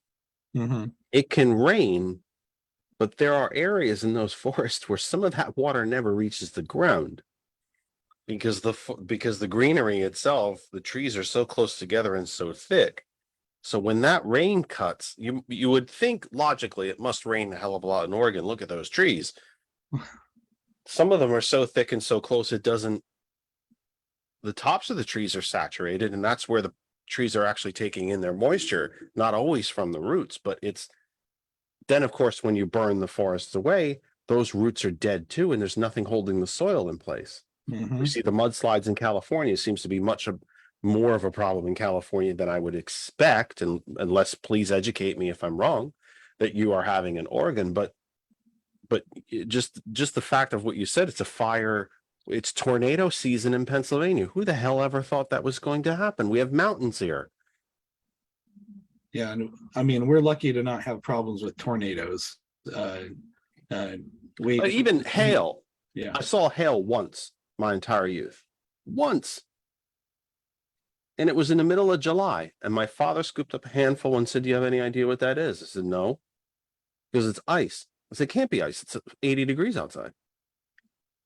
It's ice. And I touched it and felt it like, holy crap. We just had an ice storm and it's 80 degrees. It's hail. We get hail all the time now. It's a regular occurrence. I'm cutting you off too much and I apologize, but it's an unfortunate opportunity. I'm not happy about it. I don't think anybody's happy about it. People died during the 2 heat domes that you had there. mm-hmm. And people don't realize, I think there's people in other parts of the United States and around the world that realize not every building in Oregon has air conditioning because you haven't needed it. And now you do on a regular basis, but it is an opportunity to wake folks up and say, "Hey, look, something's wrong. We told you something's wrong. But now that we're on the same page, what do we do about it?" Mm-hmm. And that, what do we do about it? That can take a lot of different forms. And well, I am supportive of a number of them. The one that I kind of target to talk about is expanding renewable energy infrastructure here in Oregon. And so I was talking with one gentleman at a door, and he, I don't know what his party affiliation was, but he and I were disagreeing on a number of things. And he that didn't tell you what it was. Yeah. I assume he's a Republican, but I Didn't give it don't away. like assuming things. Anyway, but we got onto this topic, and I said, we need to expand our renewable energy infrastructure, and he's like, well, how do we do that? And it's not that we already generate mostly renewable energy. And I'm like, you're right, but would you be surprised to know that we use more energy than we produce, and 23% of that comes from coal? My dog is barking. No Sorry. worries. We'll hear her. No worries. But my cat was crying at the beginning of the program. And so he's like, yes, that would surprise me. And then that led me to be able to have this discussion. So that's the starting point that I'm talking about when I say we need to get to renewable energy infrastructure that can support all of our energy needs here. Sorry, just 1 second. I love when that happens, by the way. Now, Mr. Watts is probably embarrassed. He should not be. We do so much of this type of communication from our homes. You have seen through the course of the almost 4 years of my program, cats walk in. I've tried to put the cats on camera. You've been able to hear them.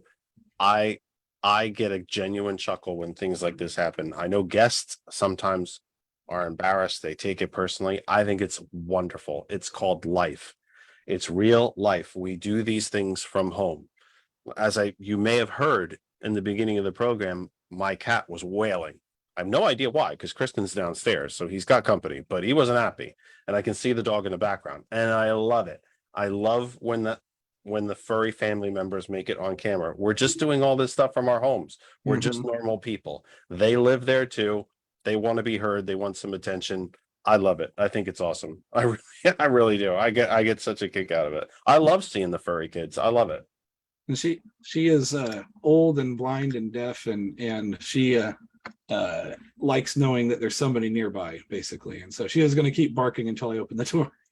So I'm like, I'm just going to do it real quick. No worries. But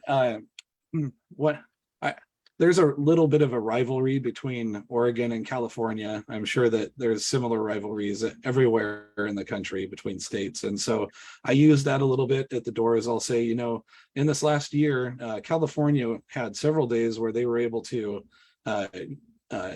use all of the power that they used in that day was provided by locally produced renewable energy.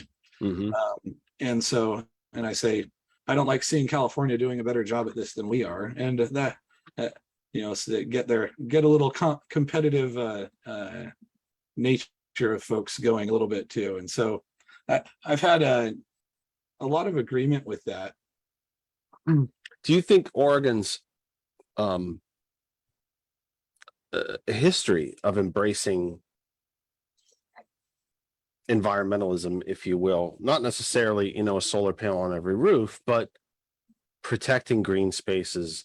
The city of Portland, while it is large and growing, is a planned community. You mentioned the bordering of cities that takes place in Oregon, that quite literally a city can only go so far.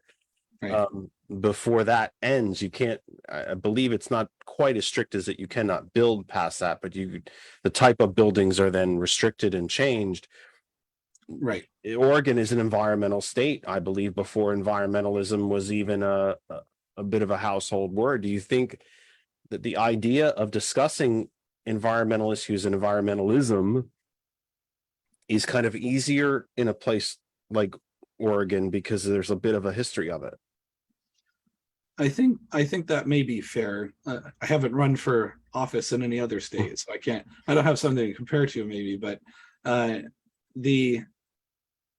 are organizations that push back against a lot of these environmental measures too, and they have messaging out there, and a lot of people hear that messaging, And money. Yeah, and money, and so who's pushing back? Who's the big pushback against environmental responsibility in Oregon? Is it the logging industry? Is it mining? Is it who is it? Well, often what we see is the urban growth boundaries that we have do restrict developers from being able to build in what they might think of as like prime area to build. And so in terms of that we get pushback from organizations that support housing development and new builds, which is interesting because we do need to build more housing at all economic levels. I can talk about that maybe later, but we also have a lot of wetlands in Oregon, and those wetlands are protected. And so when somebody wants to build, even if it's within an appropriate area where they can build, if it's a wetland, they have to have have to be able to mitigate damage to the wetlands. And so that is a challenge for people that want to build. It may be land that they have just acquired, and they may be doing it because they want to build a shed for their house, or they might be a developer that wants to build 100 houses there, but it's going to increase cost. And so that's kind of where we see a lot of the pushback. And so there's a bit of a natural tension there as well. But overall, we do have a lot of folks, especially in the Portland area, that want to keep our green spaces green and keep our open spaces open. And so we do have a lot of support for environmental support measures like growing renewable energy. And what would you do? What would you push? When you're elected, you're in the House cafeteria and you sit down with the cool kids and you just, let's work on this together. I know you mentioned renewables. Got that. But what does that mean? Does that mean incentivizing folks for solar? Does it mean wind on the higher points throughout and near the coast?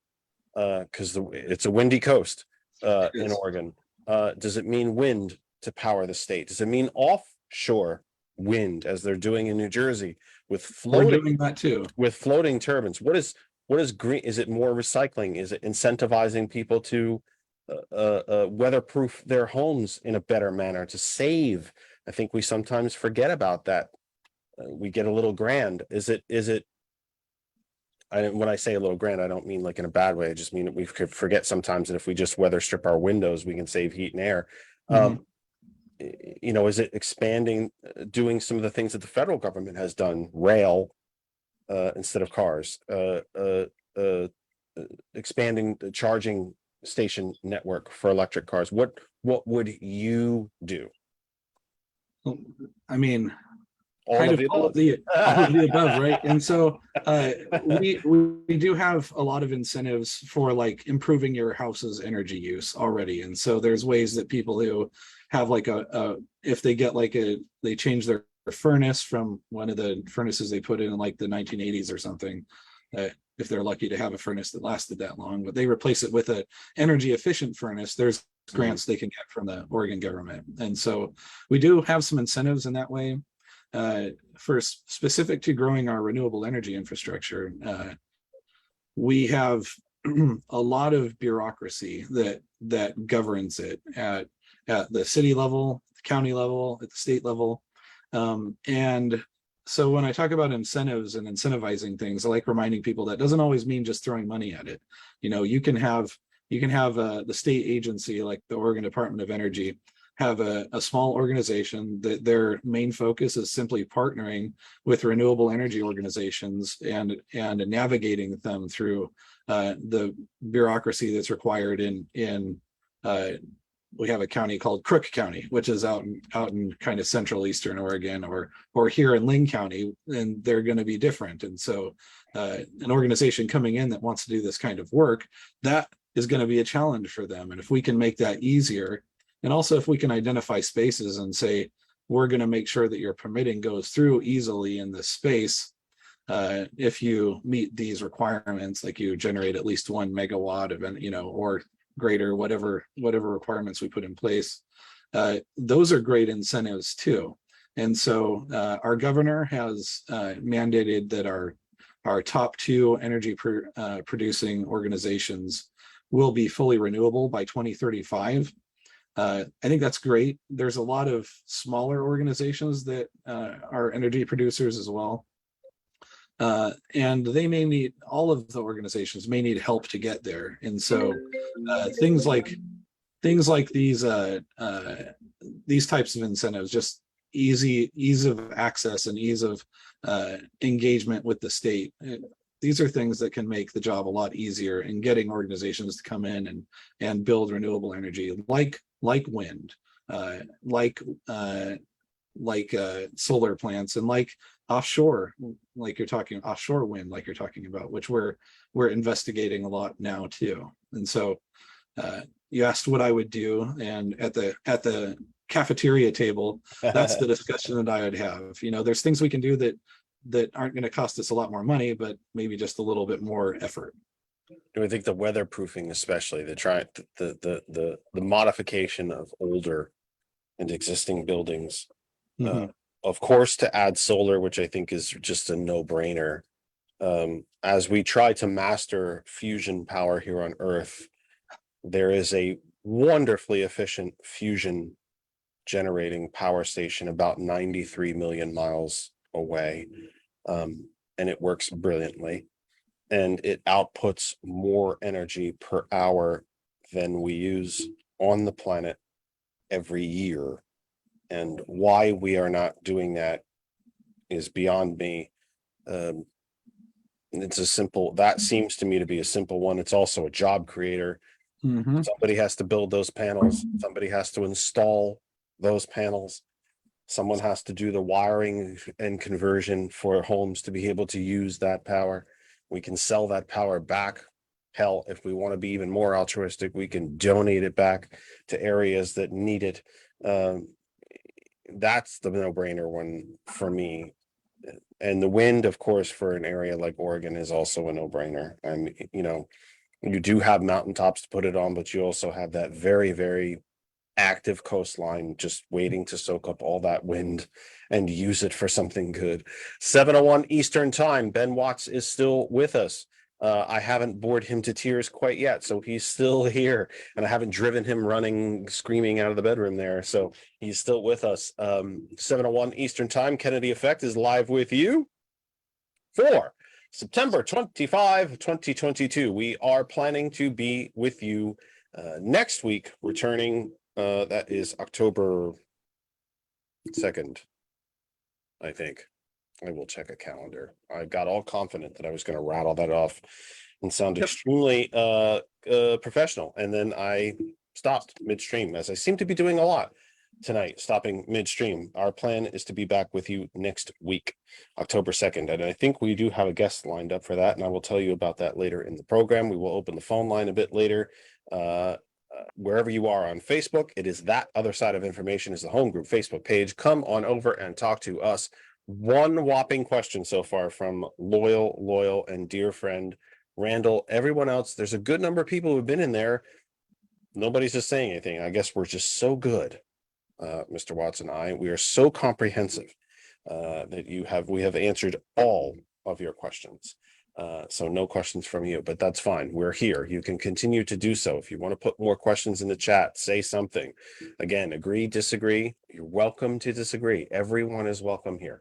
When I put out a nationwide call, if you will, for state and federal level candidates from anywhere in the country to join us, not only were we very lucky enough to have Mr. Watts accept that invitation, but I told you all from either party, even though I don't necessarily consider Republicans to be a functioning political party at this point, they are welcome here too. Of course, I can pretty much guarantee you will disagree for the entire show, or at least the preponderance of it.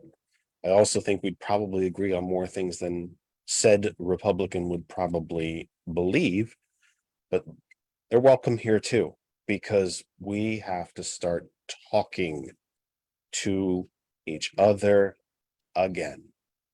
Not every political issue in this country is solved at the barrel point of a gun. We have to start talking to each other again. What is increasingly becoming referred to as the MAGA crowd. And I actually heard someone on Dino Badala's show earlier this week, and I'm very embarrassed to say that I forget who brought it up. His guest mentioned that there are 3 parties. No, I'm sorry, I take that back. It was Dino Badala himself, that he believes there are 3 political parties now in this country. Democrats, if you will, traditional Republicans, although I don't think there are traditional Republicans, there's post-Reagan Republicans, and the MAGA party. And I don't know how many MAGA party people we're going to reach. I don't know. I don't know if any of them listen. I don't know if any of them ever have listened. Actually, that's not true. I do know they have. But if we don't talk to each other, nothing gets solved. We can disagree on a load of things. Mr. Watts actually said it earlier on in the program. When he hit some door, we can disagree on these things, but if we can't talk to each other, how do we ever solve anything? How do we ever solve anything? And by the way, those traditional Republicans agree with Democrats on way more than they would ever admit. I would tell you that MAGA Republicans agree with Democrats on way more than they would ever admit. But perhaps a different story for a different day. That other side of information is our home group Facebook page, hot101.net, Apple App Store, Google Play Store, TuneIn Radio app, and tell Alexa to play hot101.net. And TCP, look for us on the Roku channel, I believe Tuesday evening. I think we're still there Tuesday evenings. So we continue with Mr. Watts as long as he is willing to sit there. You are not chained to the chair, sir. If you do have to leave, just tell us. But I did want to kind of continue before we move on to some other things. I didn't want to get off of environment too much, or too quickly, I should say. Where, we talked earlier about who's going to pay for it. So who does pay for all of this? We know that the federal government just put in nearly $400 billion of investment, the largest single national investment into green anywhere on the globe in recent memory. Who does pay for all of it? It's a combination. It's going to be a state effort, of course. I do hope to get a lot of that money from the federal government, and a lot of money has been allocated for this purpose from the federal government. And so when I talked earlier about creating partnerships at the federal level, I think that those can be very valuable in terms of saying, like, well, let's get this money to our state, and here's how we're going to use it. And I think that for saying how we're going to pay for it, it doesn't have to always be incentives that come in monetary terms too. And so organizations themselves are going to want to get involved, and the free market in a way will help with this, like it would help with getting physicians available. We talked about earlier. Does Oregon suffer and I use the term suffer very intentionally. Does Oregon suffer its power supply from, are the electric companies, gas companies, et cetera, are they largely privatized in Oregon, or are they still community based? There's a combination. The one that I'm in is a small community-based one, but I'm like right on the border. The like a couple blocks over, it would be a larger multi-state organization. Yeah,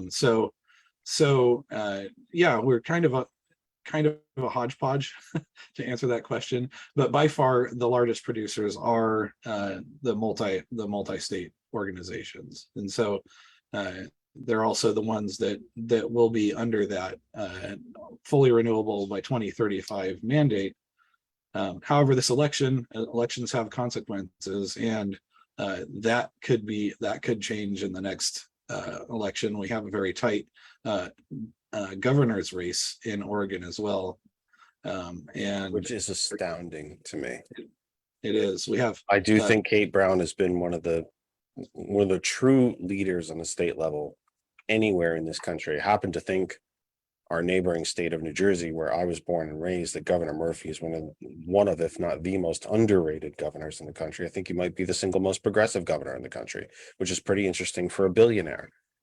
But Governor Brown was a genuine, real stand-up leader, someone who really emerged from a shadow that I don't think she necessarily wanted to emerge from, because I don't think she has that kind of ego during the pandemic, to be honest.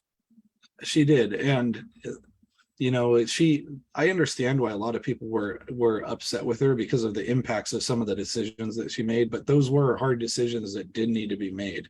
And so I admire that she was able to, despite the kind of public backlash, say that, yeah, we're having a global pandemic right now. We need to have masking, and we needed to close down some of these public spaces until we can be safe. And of course, that didn't make her popular, but it did keep Oregonians safe. And so I too advocated for as much as I could before I was running, for making sure that schools were not getting back into in-person session until we all thought it was safe. And I think that our school district managed that pretty well. And I think a lot of school districts around the state did too. But there are also a lot of other public spaces that were restricted, and a lot of the organizations that use those public spaces were not happy with that. And so I understand that. Yeah. And think of the jobs that could still yet be created by improving, upgrading, updating the HVAC systems and filtration systems in these school districts. Mhm. Genuine, skilled, honest, blue collar union work, high paying work to keep our kids safe. That's a interesting segue. It's also a great point too. All of the stuff that we've talked about in terms of the growing our medical system and the people that we need to do these jobs, growing the renewable energy infrastructure. All of this comes with jobs that are going to be nice. There's a term I'm forgetting. Middle class jobs. I don't know why that dropped out of my head, but have you been watching the show? Stuff been dropping out of my head the whole damn time. We're in our third hour and I've been dropping stuff all over the place. Right. Could green energy, in the same way that I think single payer could, that were fortunate enough to discuss earlier in the show, could green renewable sources, specifically residential rooftop solar, in a way, and disagree or correct my wording if you think I'm off, could liberate us from the for-profit power companies the same way that single payer could liberate us from the for-profit health insurance companies. It was really from the Reagan administration. There are natural folks there are natural monopolies built into the American system. Running a power company is exceptionally expensive. There's a tremendous amount of infrastructure and labor that is involved in that. And that's why states, municipalities, counties, the nation really as a whole have sort of given tacit approval to the existence of these monopolies, that a certain power company will be the power provider for a certain area. They are a monopoly in the area. They are guaranteed to make a certain amount of profit. And the deal used to be, before the Reagan era, used to be that a certain percentage of the money had to be turned back into infrastructure, improving poles, improving lines, securing lines, burying lines, improvements on the power plant, emissions controls, and so on and so on and so on. Reagan took all that away. Said, nope, go make as much money as you want. And that infrastructure, that reinvestment no longer had to be made. And that's why every time there's a stiff breeze around probably 7/8 of the United States, the power goes out.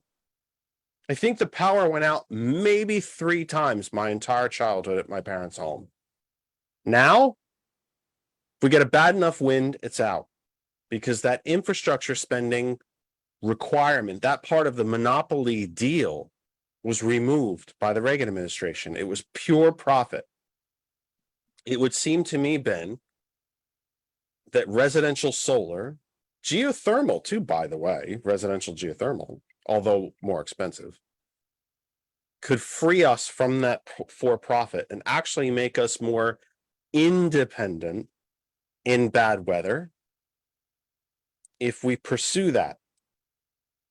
Again, I'm with you. I don't think solar is the only answer, but I do think residential solar, and something that they do a lot in New Jersey, the solar car park, the roof, the sort of roof, if you will, over the parking lot of an office park, but it happens to be solar panels, actually protects you from the weather, could kind of loosen the grip of these for-profit power generating local monopolies. I think that these are things that would be good to have in the energy mix. And here in Oregon, we do have incentives for people to put up like solar panels in their homes, and some reimbursement from the state for doing things like that. And I do think that doing that will lessen the ability of the big energy conglomerates to, I guess, have a full control over what they do for pricing, et cetera, things like that. But we do still need organizations that are going to maintain the infrastructure. Mm-hmm. And so, and these are organizations that are doing that now. And so I don't think that we would really break them.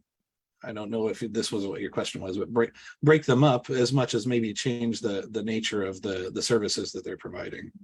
And that might be good for them too. If we can have a more stable energy production, to know that the energy that we need, even during spikes, is going to come locally and doesn't have to come across 3 states, that reduces the risk of there being a break in the line somewhere.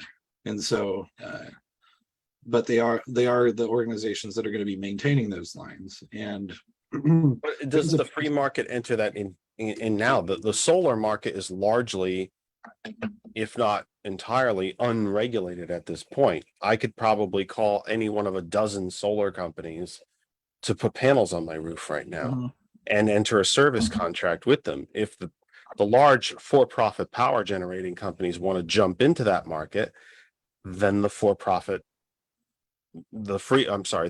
market will help take care of that. As far as maintenance of the transmission lines, I'm sure that would still fall to them as well. But then again, if I'm getting all of my power from the panels on my roof, I don't need your transmission lines. It does seem that for a party that likes to talk about free market solutions, there are a lot of free market solutions inside democratic policy. Sure. and this is one of them too. When I talked about increasing the renewable energy infrastructure that we have, a lot of that's going to be working with private organizations that aren't controlled by the state and just helping them get to produce where they want to produce without necessarily being told no. And of course, there needs to be mitigated or things that maybe need to be mitigated, like effects on wetlands along the way. And maybe a site that they chose won't be a site that would work, but then we can help them when they encounter these challenges. There may be all sorts of challenges. We can help them solve those difficulties. And so, all right, this space didn't work, but what about this space over here? And if you can go there, we'll address permitting. But yeah, these are going to be private companies coming in to do this. They're not talking about nationalizing energy at all. Patricia Sapola, who is another very, very loyal listener. She doesn't call me though. We'll work on that, Patricia. I'm coming. We'll work on that. Mentions a very simple comment. It is good to hear the view from the other coast. Thank you for being here, Ben. You're very welcome, Patricia. Thank you for saying that. I did.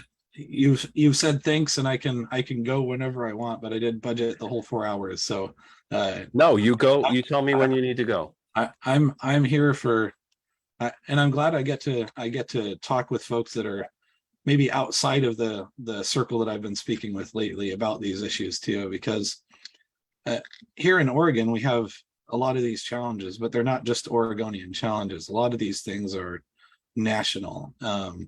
And there's a lot, if not global, if not international, if not global. Yeah. Environment is a global issue. And inequality is a global issue. Right.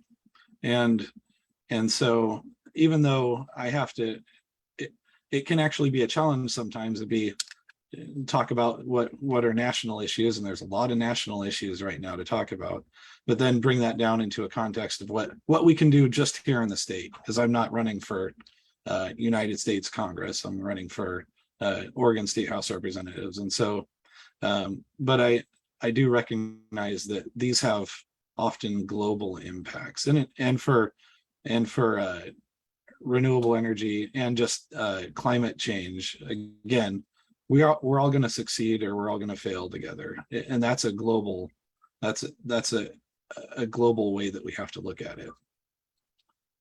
One national issue that is going to affect you and probably is affecting you, but I'm asking the question anyway. Tell me about how's it going for you on the campaign trail? Has it been, if I might say, has it been I'm listening. Peaceful? Have you been received well? Have you run into the MAGA crowd who's happy to follow you around, harass you all day? Have you been threatened? Is it been, what happened? Because we've seen all of the extremes across the country. We are seeing Democratic candidates who are literally being followed around and harassed the entire day. We're seeing, the trucks with the big smokestacks on them sit in rev engines during speeches so nobody can hear anything. We're seeing, I was at a rally 2 weeks ago where Proud Boys showed up. What are you seeing? You've been the human being, but you've been the Democratic candidate.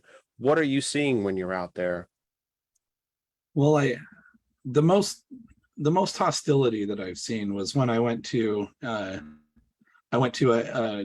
protest the day that Roe v. Wade was repealed at the county courthouse, and this was before. No, it was right after never mind. Is in the middle of. It seemed so long ago, but it was not that long ago. Honestly, it really wasn't that long ago. No. Yeah, it was just a few months ago. Right. But during that, there was a lot of people who were shouting at us and flipping us off, but there was never any. I didn't feel physically threatened at that time. At We that did- time, yeah, that time. And that one time. when I've talked with folks, even folks who really disagree with me on political matters, I like to going back to talking about we just need to be able to talk civilly with each other. And I find basically everybody agrees with wanting to lessen the hostility that they see in politics. But there was a day where I had just been endorsed by Planned Parenthood of Oregon, and we posted that on Facebook. And less than an hour later, somebody tried to, and I did talk to this person, so I don't know that that's why, but somebody tried to force their way into our front door, and when they couldn't get in, they just left. They were gone when the police arrived, but At your private home. at my house, yeah. And so again, it was because it was less than an hour after we posted that. I think it's a safe assumption that it was because of that, but I don't know that for sure. But it's also the only time that's happened in this house. And so some folks are hostile, but luckily they are not representative of the community at large that I've spoken with, of all political leanings. And so I've talked with Republicans in the area that are, very civil, and we're able to have what I think are positive conversations about our disagreements, and that's wonderful. And so that's what I want to bring with me to the state house too, as much as one person can, to just improve the level of civility in our political discourse, especially by our elected leaders. It's hard to paint anything with a broad brush, but broadly speaking, as Yeah. I go back on what I just said, has your campaigning made you more hopeful? Have you seen so much more good than not that are you hopeful from what you see? I'm very hopeful. I think that a lot of the messages that the 6 things I talk about all the time are well received by a lot of folks, and are supportive. They're supportive of several of these things. Even folks across the aisle can get behind feeding hungry kids, and which is Well, you would interesting. hope. Geez, you would Yeah. hope. Here in Pennsylvania, no, we can't even get consensus on that. But because the most of the kids that need the help are poor and of color and in the cities, and generally speaking, Republicans in Pennsylvania don't care about poor kids of color in cities. And they seem to forget that there are poor kids that are white in their own rural districts. But if they can demonize the kids of color, the poor kids who are starving that are white seem to forget that they're starving too. But that luckily, I would hope is a difference between our two states. But you would hope that folks from all sides would agree that children deserve to eat. Yeah. In my experience here, that sort of thing has resonated with voters of all political affiliation, and so that makes me hopeful. Excuse me.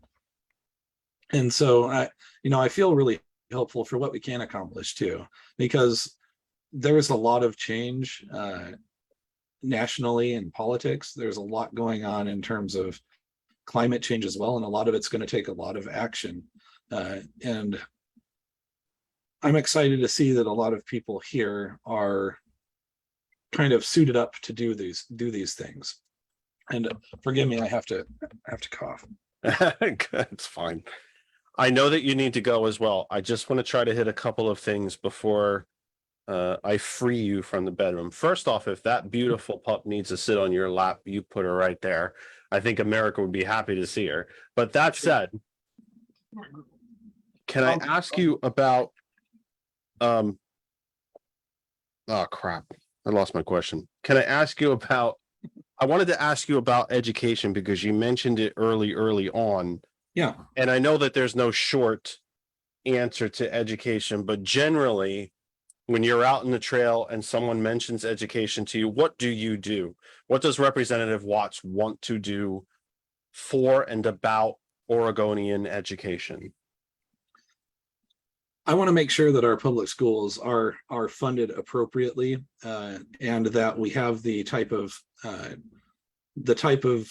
number of teachers and support staff that we need to have quality education. And part of that quality education needs to, I talked about it earlier, but needs to be a real investigation of history in America and what that means. And that's pretty much it in terms of the very high strokes. And of course, you talked about how it's hard to give a short answer with details about how to do that. Right. I mean, yeah, But right now in Oregon and probably elsewhere in the country, I assume there's a lot of talk about school choice is what it's labeled. But what it is taking the money that we give to public schools and just giving it to families to send their kids to the whatever school. let's be honest, it's to send them to for-profit schools. Let's just be blunt about it.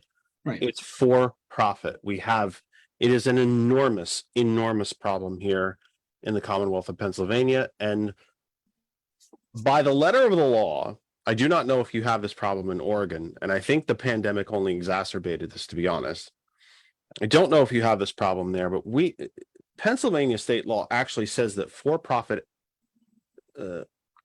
schools, not college, because we know they're for profit, but are illegal in Pennsylvania. However, if I run a cyber charter school or an in-person charter school, and I take the $10,000 a head from the school district, but I just only happen to spend 5 of it, I get to keep the other 5. I'm not mandated in any way to spend it. That's called profit. Mm-hmm. Do you have a for-profit education problem in Oregon? I'm excluding higher education. I'm to K through 12, basically. I'm talking. I think most kids go to public schools, and so what we would expect to see from this is we have the for-profit schools, but there's certainly not enough of them to adequately take on a greater number of students. For one thing, you don't really have any control over what they're teaching. For another, Right. So they don't have any accountability to. There's literally only a handful, like not 10 fingers of cyber. What am I doing tonight? Cyber or in-person charters that are outperforming their public counterparts. Mm-hmm. I mean, there's a handful. Some people can name them. The list is so short. And so who's going to be going? So if you pass a law where we now have this quote unquote school choice, who's going to be going to these schools? I'm assuming it's the people who are already going there. And so and we know it disproportionately pulls more funds out of lower income neighborhoods and communities than it does higher income. And it is a national fact that those lower income neighborhoods are generally neighborhoods of color. And so they get screwed again. Somehow we always seem to find a way to screw the neighborhoods of color. And these charter schools are going to be near communities that can support them now. And so here in Albany, there's one nearby that would probably take on a few students, but wouldn't be able to take on the 5,000 students that they need to. And so these other students, they're going to be going to public schools again, except now the public schools are going to be less well funded. And so that's the wrong direction. And that's going to be the case for nearly all Oregon students. Only 2 more things before I let you go. There's a general rule in campaigning that you don't talk too much about your opponent. But I'd like to ask you about your opponent. Why are you better? Why are you running against the person that you're running? Who is the person that you're running against? But why are you running against that person? Why are you Ben Watts, and what your principles are, what your morals are, what your ideals are, not just ideas, light bulb, but your ideals. Why are you better? I'll start. Her name is Shelley Bosshart Davis, and she is one of the co-owners of Boss Hart Trucking, which is a organization nearby, and does a lot of the work in the obviously the trucking industry here. And she comes down in her voting very often on the like pro-business, even when it's going to harm other classes votes. And so that's one thing, but I think some of the main things, and especially right now, it comes down to our disagreement with on reproductive choice, and so I support people being able to have bodily autonomy, and I love the way that Pete Buttigieg said it. He said that, now I'm not going to be able to quote him exactly right, but he I said, butcher them all. Don't worry. Join the Yeah. club. he said I that use the word paraphrase a lot. Yeah, paraphrase. He said this is certainly a moral decision, but it's not going to be made any more morally if the government steps in to dictate how that decision is made. I think that's a great way to describe it. But my opponent is she has accepted and is publishing her endorsement from an organization called the Oregon Right to Life, and Oregon Right to Life is an anti-choice organization, but even amongst that crowd, they have extreme views. They are against abortion in all cases, with the exception of when carrying the pregnancy to term would be fatal for the mother. So that's the one exception. But they're also even against in vitro fertilization. And so I know a lot of families in Oregon and around the country benefit from being able to have that kind of reproductive care, to be able to get pregnant when it's been difficult, Isn't that real choice? If you should decide to not have a child, adopt a child, or go through Right. IVF. That's choice, isn't it? Right. It's called freedom today. And so they're against these things. And to sum up quickly, maybe this is probably one of the biggest areas of disagreement that we have, although there's several. She's also she takes money from Koch Industries, which is notoriously anti-union. Mm-hmm. I'm pretty much anti everything that's not billionaire. Yeah. I'm a big union advocate, and I love that unions have basically created the middle class in America. And I don't want to see my wife is a teacher, and she teaches in public school here, South Albany High School, and she's a science teacher, and we regularly get letters from an organization called the Freedom Foundation, which instructs her how to resign from her union. And that's going out to all public sector employees. And I don't want to see somebody who is against unions representing such a working class area as District 15 is. And we have a lot of middle class, we have some upper class, we have a lot of people who are in the lower end of the economic scale, and a lot of these people are represented by unions, and a lot of them could be represented by unions, and it'd probably be beneficial for them to be. But I don't want to see somebody trying to represent this area while also trying to tear down the ability of unions to organize. Do you have any polling information on how you're doing? How is it looking for you? How are you feeling? So we don't have polling at this level, but I do have access to voter registration and some other information. And so I've been nominated by the Democratic Party. I've also been nominated by the Oregon Independent Party, which is a different than Little I Independents, people who aren't affiliated. It's an actual party, and also by a party called the Working Families Party. And there's 15,900 registered Republicans in this district. There's 14,000 registered Democrats. And I love getting to talk with folks about this, because I get to then say, so they have a 1,900 voter registration lead. So this district leans red a little bit, but but there's 2,500 independent party voters in the district as well. And so if you add the Democrat voters to the independent voters, we actually have a more numerical advantage, maybe for the first time in a long time in this district.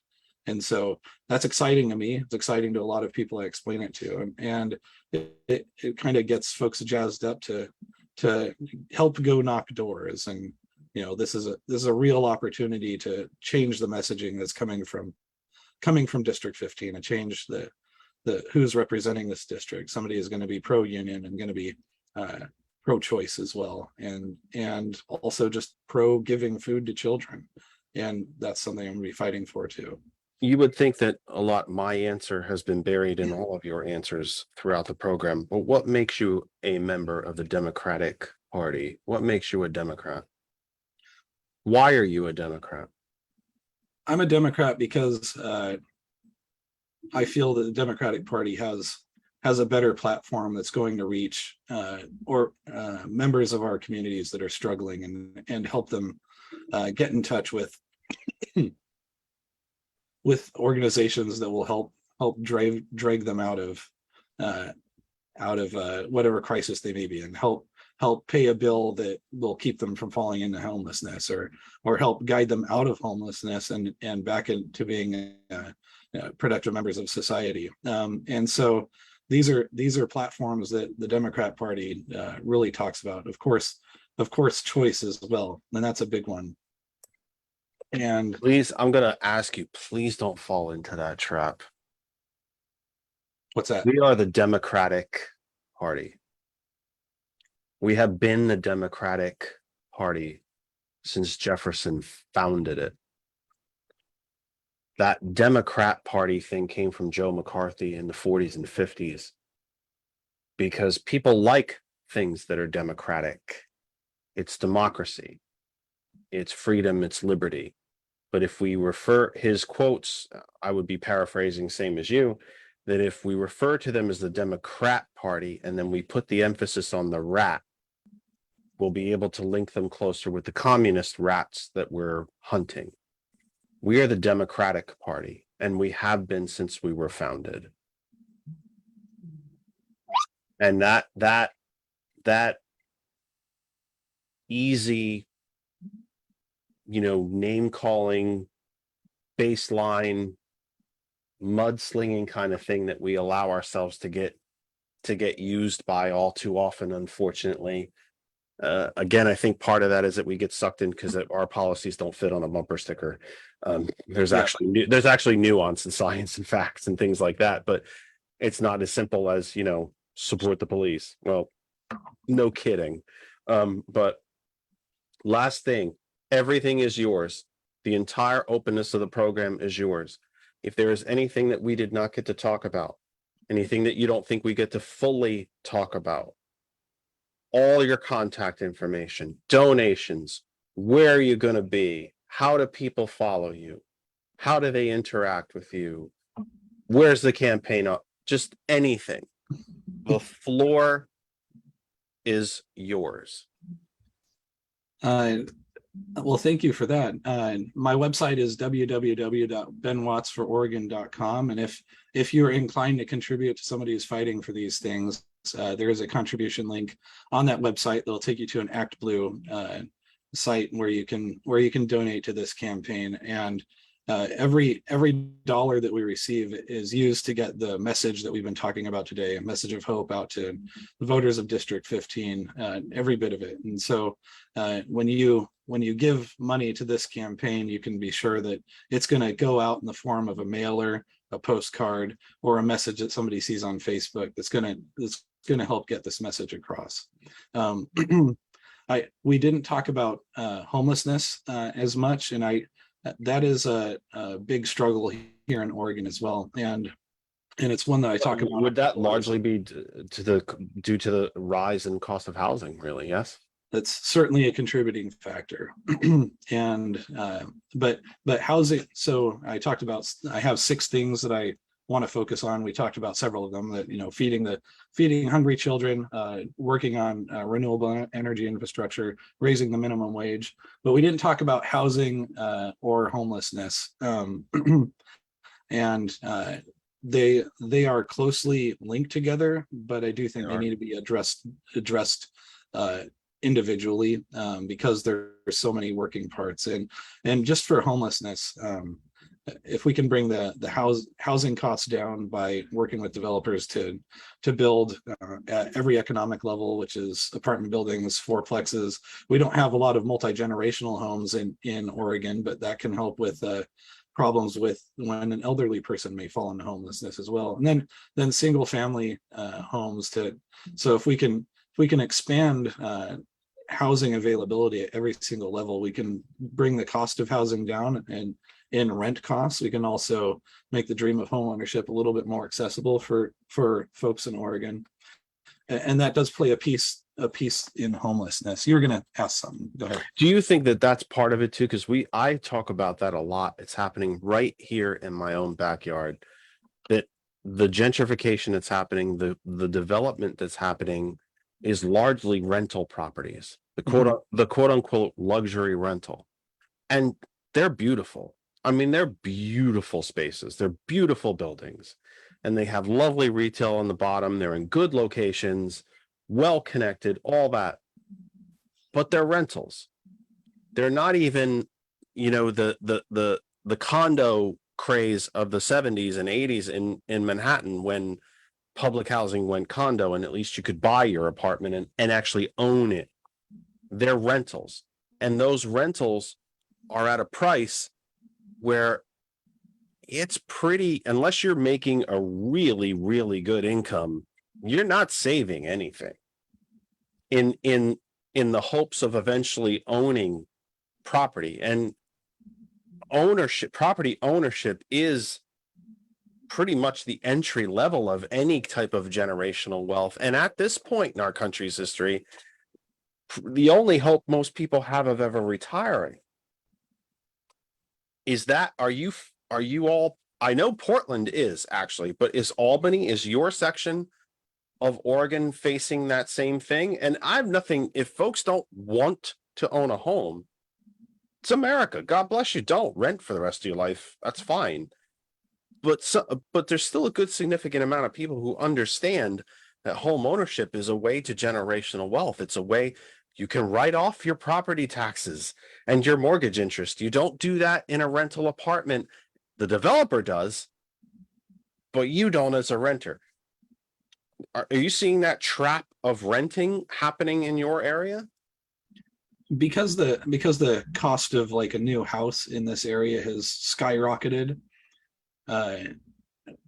We're seeing folks who might have bought a home 20 years ago can't afford one now, and so are going into like an apartment building or renting a duplex or in some cases renting a home. But our developers still are building homes for sale, and so if we can bring those costs down again to where they were maybe just 5 years ago. And the reason they're skyrocketing is because our population is growing faster than we're building housing units. It's a scarcity problem, and so in part. And so if we can address that part of it, I hope that we can bring the costs down, and have people who are maybe forced into renting be able to buy homes again. And that's when I talk about the making the dream of home ownership a little bit more achievable. But again, that's all part of how we deal with homelessness. But homelessness is such a big issue, and I hope to focus on that for just a couple of minutes. That for my part, I hope to be able to pull out maybe a subset of individuals who are homeless in our community. And as a veteran, I care a lot about veterans issues, and I want to use the population of homeless veterans to help with this, and maybe focus on them from a state level. I think I can get a lot of bipartisan support to do that. And if we can take this group of homeless veterans and get them the physical and mental health care that they need, addiction services, get them job retraining, help transitioning from, and of course, housing first, before you start all this, to add that level of stability so they can have a stable home to go to after they go to their addiction services or see their doctor or their mental health care provider. But then after all of that, help them get from transitional housing into more permanent housing. And if we can find success with our group of homeless veterans to get them from a place of crisis to a place of stability, then along the way, we'll identify what our challenges are and we'll come up with solutions to those challenges. And by doing that, we'll create a model that we can expand to the greater community of unhoused Oregonians. Maybe 5 years down the road, even be an example for how the rest of the country can work to handle this.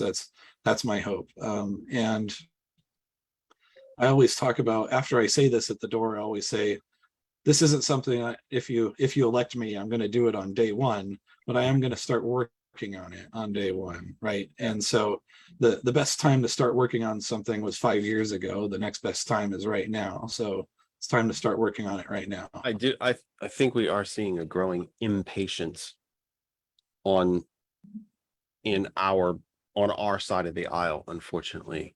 Mm-hmm. And I consider myself a progressive. I consider myself a Kennedy Democrat and a New Deal Democrat. But I do think in the more and more progressive groups and folks who identify that if we don't solve all these problems in the next 10 minutes, well, then the Democratic Party is just a waste of time. It took 50 years for a lot of this to get to here.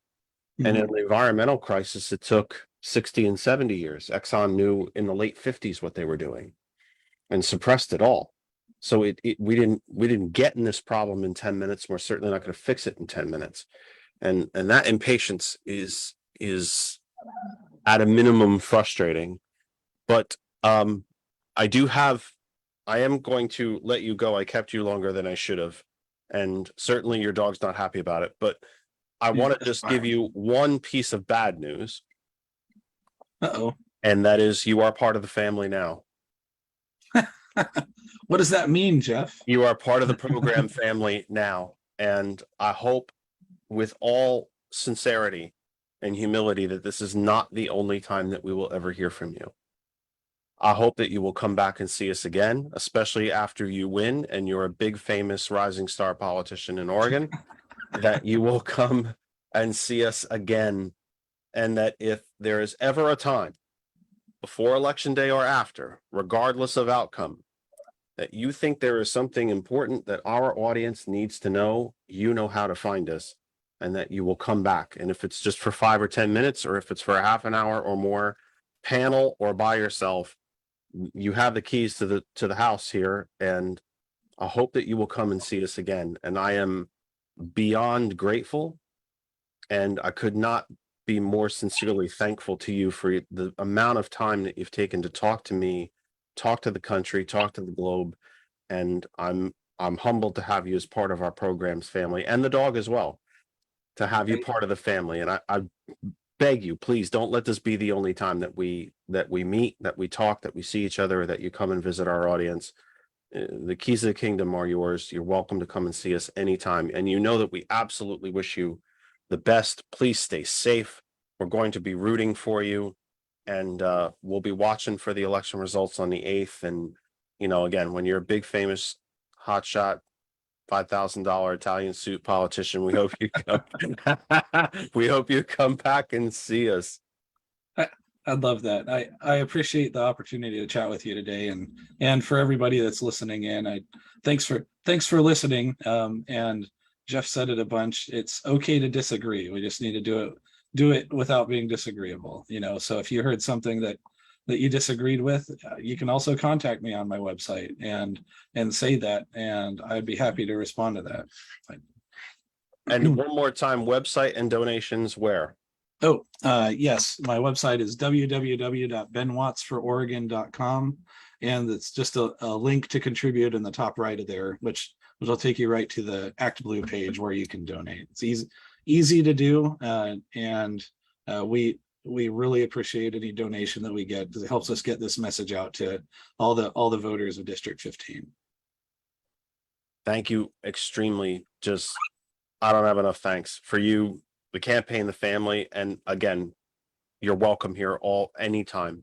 And please stay safe. We're going to be rooting for you.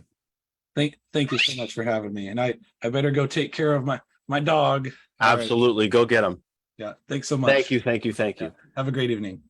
That is Ben Watts. He is the Democratic nominee and candidate for the Oregon State House of Representatives from the 15th District. It is 7:52. We will take you as long as people are interested. I only see one thing in the one person watching live. That's a bummer. I will open the phone line. I know Randall's going to be mad that I didn't open the phone line during Ben's presence, but I literally had no idea how long he was staying. We had talked about literally only 20 minutes. I got him to a half an hour. He agreed to an hour and stayed for almost 3. So that was, I had no idea when he was going to leave. So Randall's going to be mad at me that he didn't get a chance to talk to Ben directly. I just don't always know how long the guests are going to stay. And for someone on the Pacific coast in the Western time zone to take the heart of a Sunday afternoon, because again, it's Sunday afternoon for him. You know, it's 7:53 here. It's still only 4:53 there. He could be out knocking doors. It took 3 hours away from knocking doors to talk to us. So that's a huge thing. And I didn't know how long he was staying. So I just wanted to keep rolling through, get as much as we could. Randall's going to be mad at me, but he'll live. He's a good man. He'll live. Patricia mentions in the chat, I'm glad you didn't miss the topic. I assume you mean, Patricia, of the unsheltered population. We're a few paychecks or one unexpected crisis away from homelessness in today's America. You are correct. Veterans are a good start. You are correct. Again, homelessness or the unsheltered population as a percentage among veterans compared to the overall population is much higher. The suicide rate among veterans is absolutely incalculable. It is calculable, and that's how we know how disgusting it is.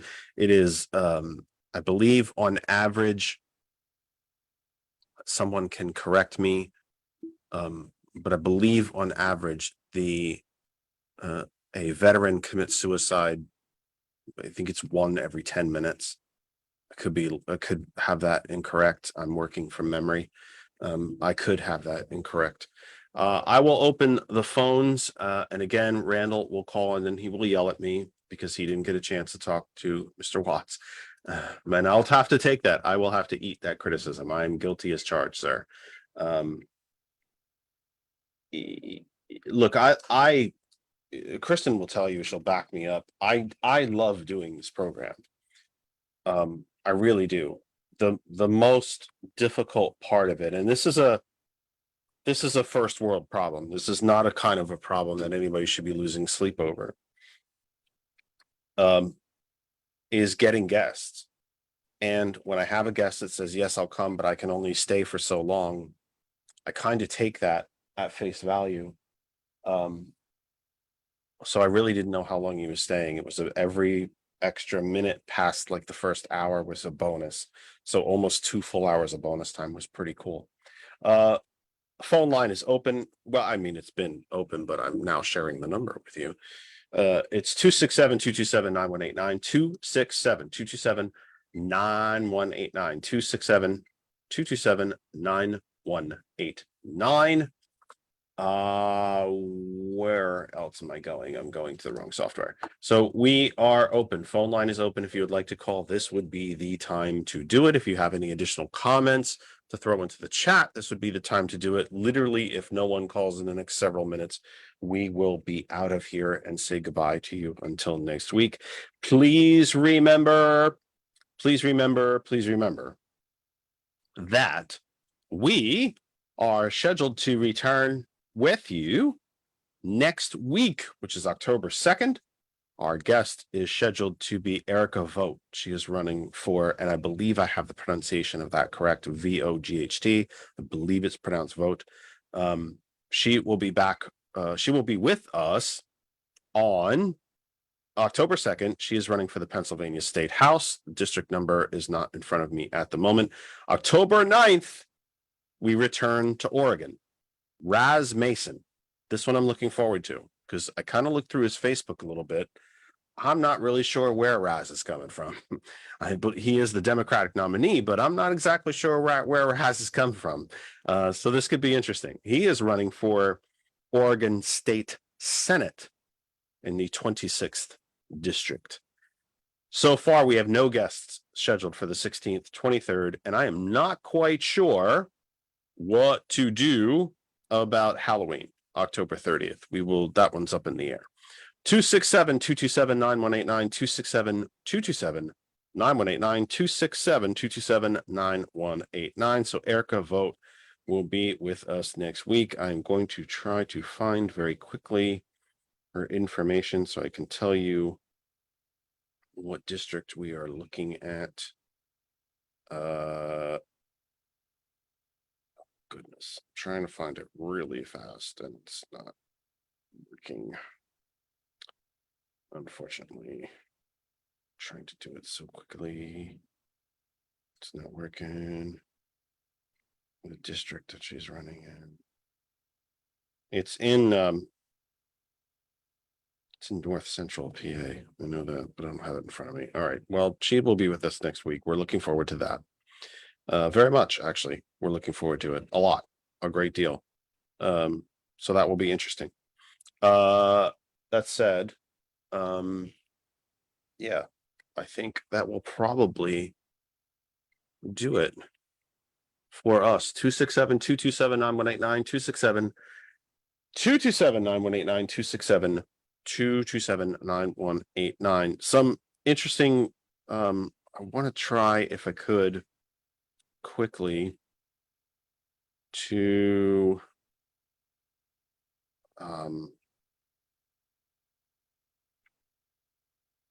see if I could get through. There's some interesting stuff on the Facebook page I wanted to point you toward that I would be greatly appreciative if you took a read to it.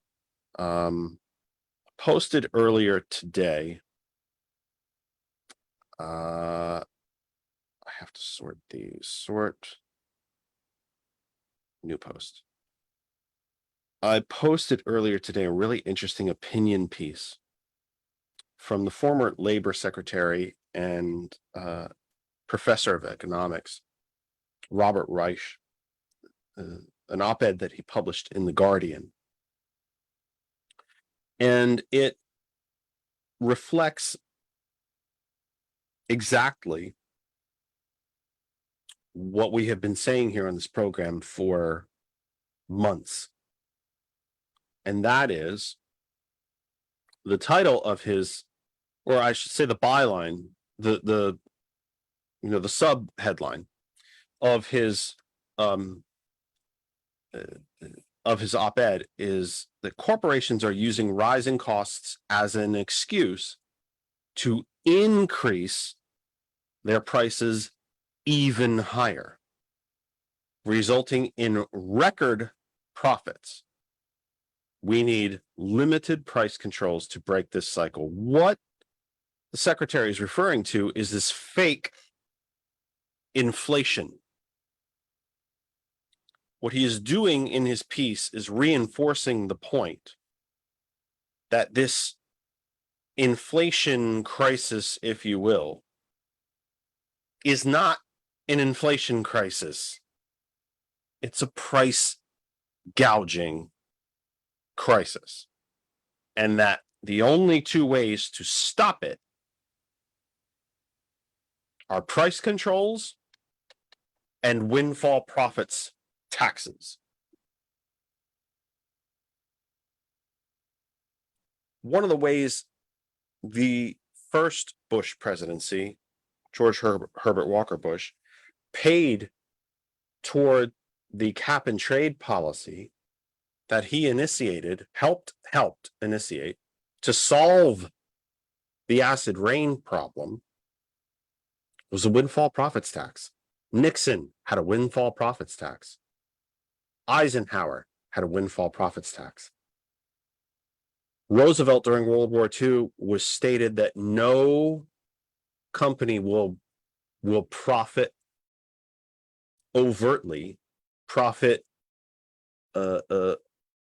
not exclusively, but overtly, no one's going to get rich off the war. Part of that was a windfall profits tax. Jimmy Carter did a windfall profits tax on the oil industry during an oil embargo because they were exacerbating the situation to inflate prices, inflation, to make more money. So we can do this.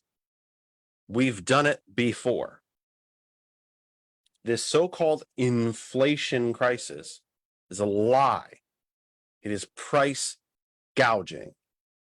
You want a bumper sticker, Democrats? There you go.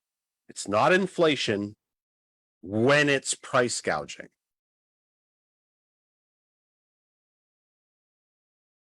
A very interesting article that I posted yesterday that I would like you to watch. I've talked a good bit on the program about the United Kingdom, about the UK, because I have friends from there. Probably my best mate on the planet about a year ago returned to the UK. And this is very, very interesting. As one of the results of Brexit, one of the messy, unresolved, greatly unresolved issues of Brexit was what to do with Ireland. The difference between Great Britain and the United Kingdom is Northern Ireland. It's the UK when you include Northern Ireland. It's Great Britain when you include the main British Isle of England, Wales, and Scotland. Well, when the Brexit vote took place, Wales voted to remain in the EU, but the margin was quite small. Northern Ireland voted to remain in the EU. The margin was a bit wider. Scotland, 60-40, if memory serves, it was in the 60-40 range, voted to stay in the EU. The only part of the UK, state, province, if you will, of the UK that voted to leave the European Union was England. But that's where most of the people live. So Brexit passed. So you had Northern Ireland that wanted and still wants to remain in the EU. When Britain pulled out, when the UK pulled out of the EU, the border then between Northern Ireland and Ireland became a hardened, what they call a hardened national border again. The EU, for all intent and purpose, has no borders between member states. EU citizens can travel freely between EU states. Well, when the United Kingdom pulled out, that border no longer became a free and open border. Except that Northern Ireland wanted to remain part of the EU. So how does Northern Ireland keep an open border and remain part of the EU? Well, before Boris Johnson resigned as prime minister, he did work out a deal with the EU that the Northern Irish to Irish border would remain an EU-style open free access border. He then began plans to militarize that border in direct conflict with the agreement he had signed with the EU. So now you have a section of the United Kingdom that wants to stay in the EU. Its border is being militarized against its wishes. And then this week came this piece of news. Catholics outnumber Protestants in Northern Ireland for the first time. A demographic milestone for a state that was designed a century ago to have a permanent Protestant majority. Why does that matter? The Republic of Ireland is overwhelmingly Catholic. This leads me to believe that this is yet another avenue by which Northern Ireland will leave the United Kingdom and unify with the Republic, so that the Irish island is one country. There is no more, there might be a northern province to Ireland, but it will not be a piece of a separate country. Watch this space. That's an interesting one for me. And one last one, we'll go to 8:15. The House Republicans released a quote unquote plan. Should they retake the House in November, or when they take it, if they should take the House in November, when they are sworn in January, a list of priorities, so to speak, policy points. It was so vague and so unpopular. Within 2 hours of posting it on websites and social media, it had to be removed. Their entire plan for the country fit on one sheet of paper. No details, no explanations of how they're going to achieve anything they wanted to achieve, no costs, no benefits, not even a list of arguments for why you should support what they want to do. One piece of paper, no details. They had to actually take it down off of their social media to rewrite it.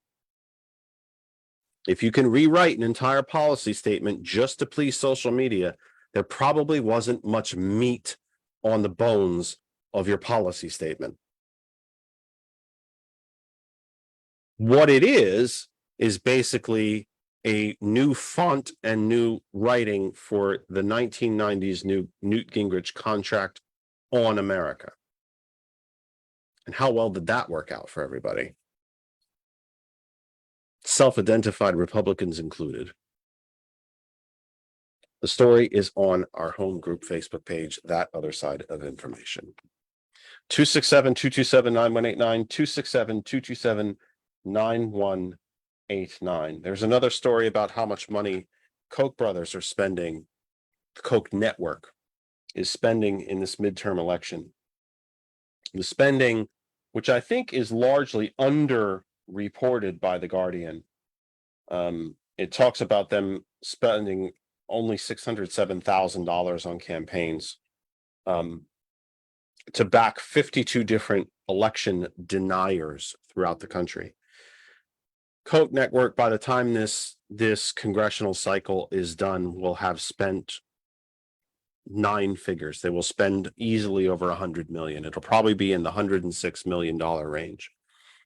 That's direct Koch money. That's money through the Heritage Foundation, Americans for Tax Fairness, just all of their groups, not even all of them. They're 50 state groups, they're municipal groups.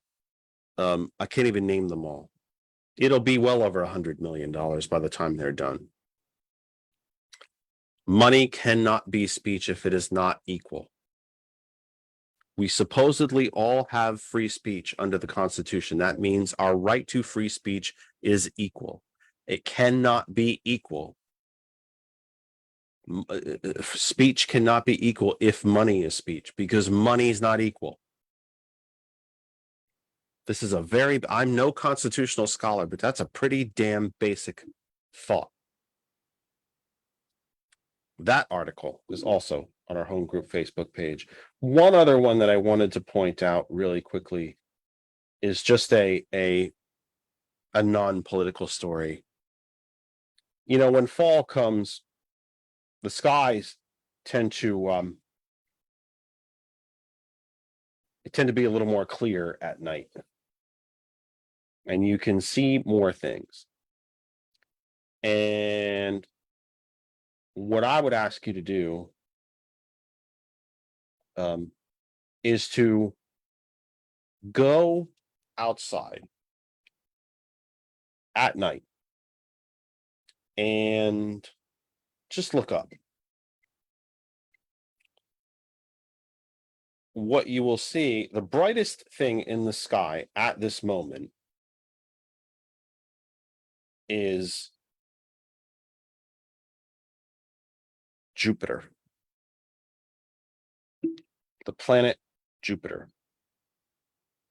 It is, except for the moon, and I don't think the moon, I think we're in a new moon phase right now, if I'm not mistaken. The brightest thing in the sky is Jupiter. It is very plain to see. I can't say that this will be the same for the entire planet because we all have a different point of view, obviously. But here in Pennsylvania, the East Coast, I should think easily into the central of the United States, if not all of North America, the brightest object in the sky will be Jupiter. Just go outside and look up. And if you have time to look online, I would invite you to please look at the latest photos, or if you have the NASA app, because I have that, or the NASA channel, just look at some of the photos from the Kepler space telescope. No, the Webb. I'm sorry, it's the Webb space telescope, the James Webb space telescope. It will give you the sense, I think, of just how small we are. What a small, small part of the universe we are.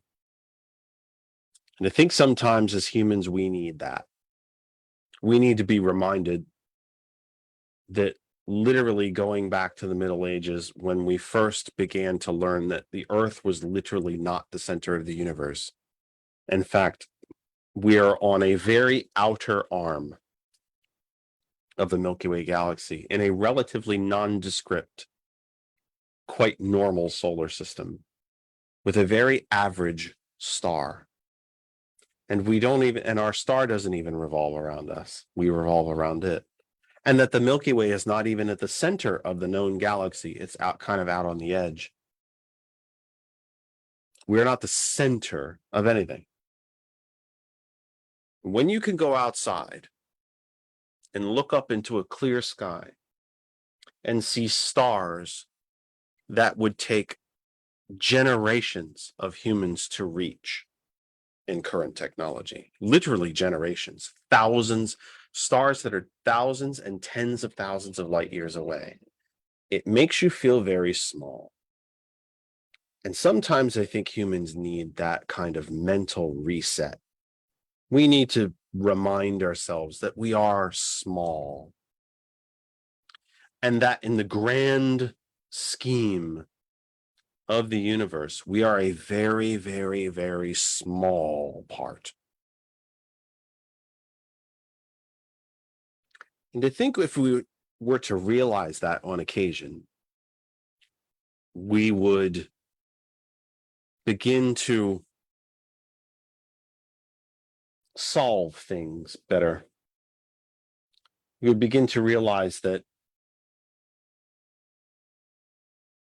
there might be other places that we can go in this solar system to stay alive, certainly in the galaxy, but that they're so far away it'll take generations. This is the only planet we have. I say it at the beginning of every show. This is the only planet we have. The solution to the climate crisis is not moving to Mars. The basics of the technology is there, but the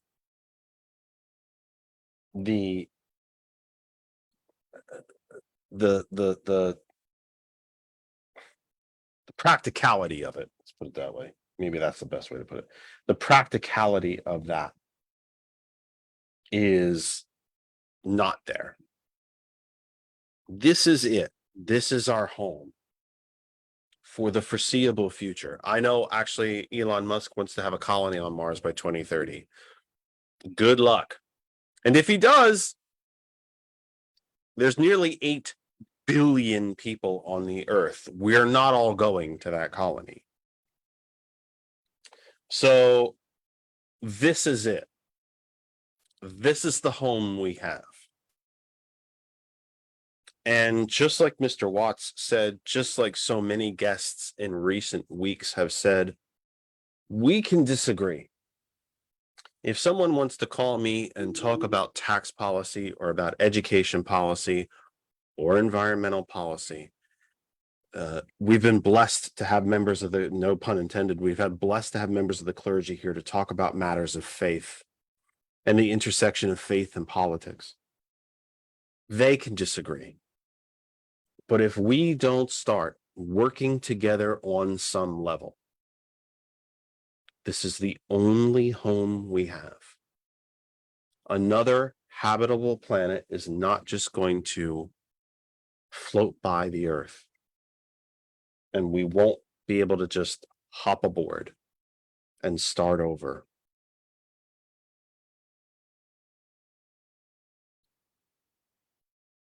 We better get this right. We've got so much to fix as a human species. The one human species, the one human race. There's a lot of us who look a lot different from the others, but there's still only scientifically one human race. We better get it right. We're running out of time. I think that about does it for us. We will return next week, kind of finishing at a bit of an odd time, like 8:20. I hate doing that. I usually like to go to either 15 or 30, but I'm not going to make it till 30. But that said, that's it for us. We will return next week. Erica Vogt will be our guest. That is October 2nd from 5 p.m. Eastern time here in the United States, whatever time that is properly for you around the world. We'll be here, so we hope that you will be there. For the entire team at TCP, Taekwon, Andrew, Whitney, and Marquise. For my family at TCP, a family I am humbled and proud to be part of. For DJ Lex, the big boss, who celebrated a birthday this past week, the big boss. And I believe he's going to be a grandfather again. Big week for DJ Lex.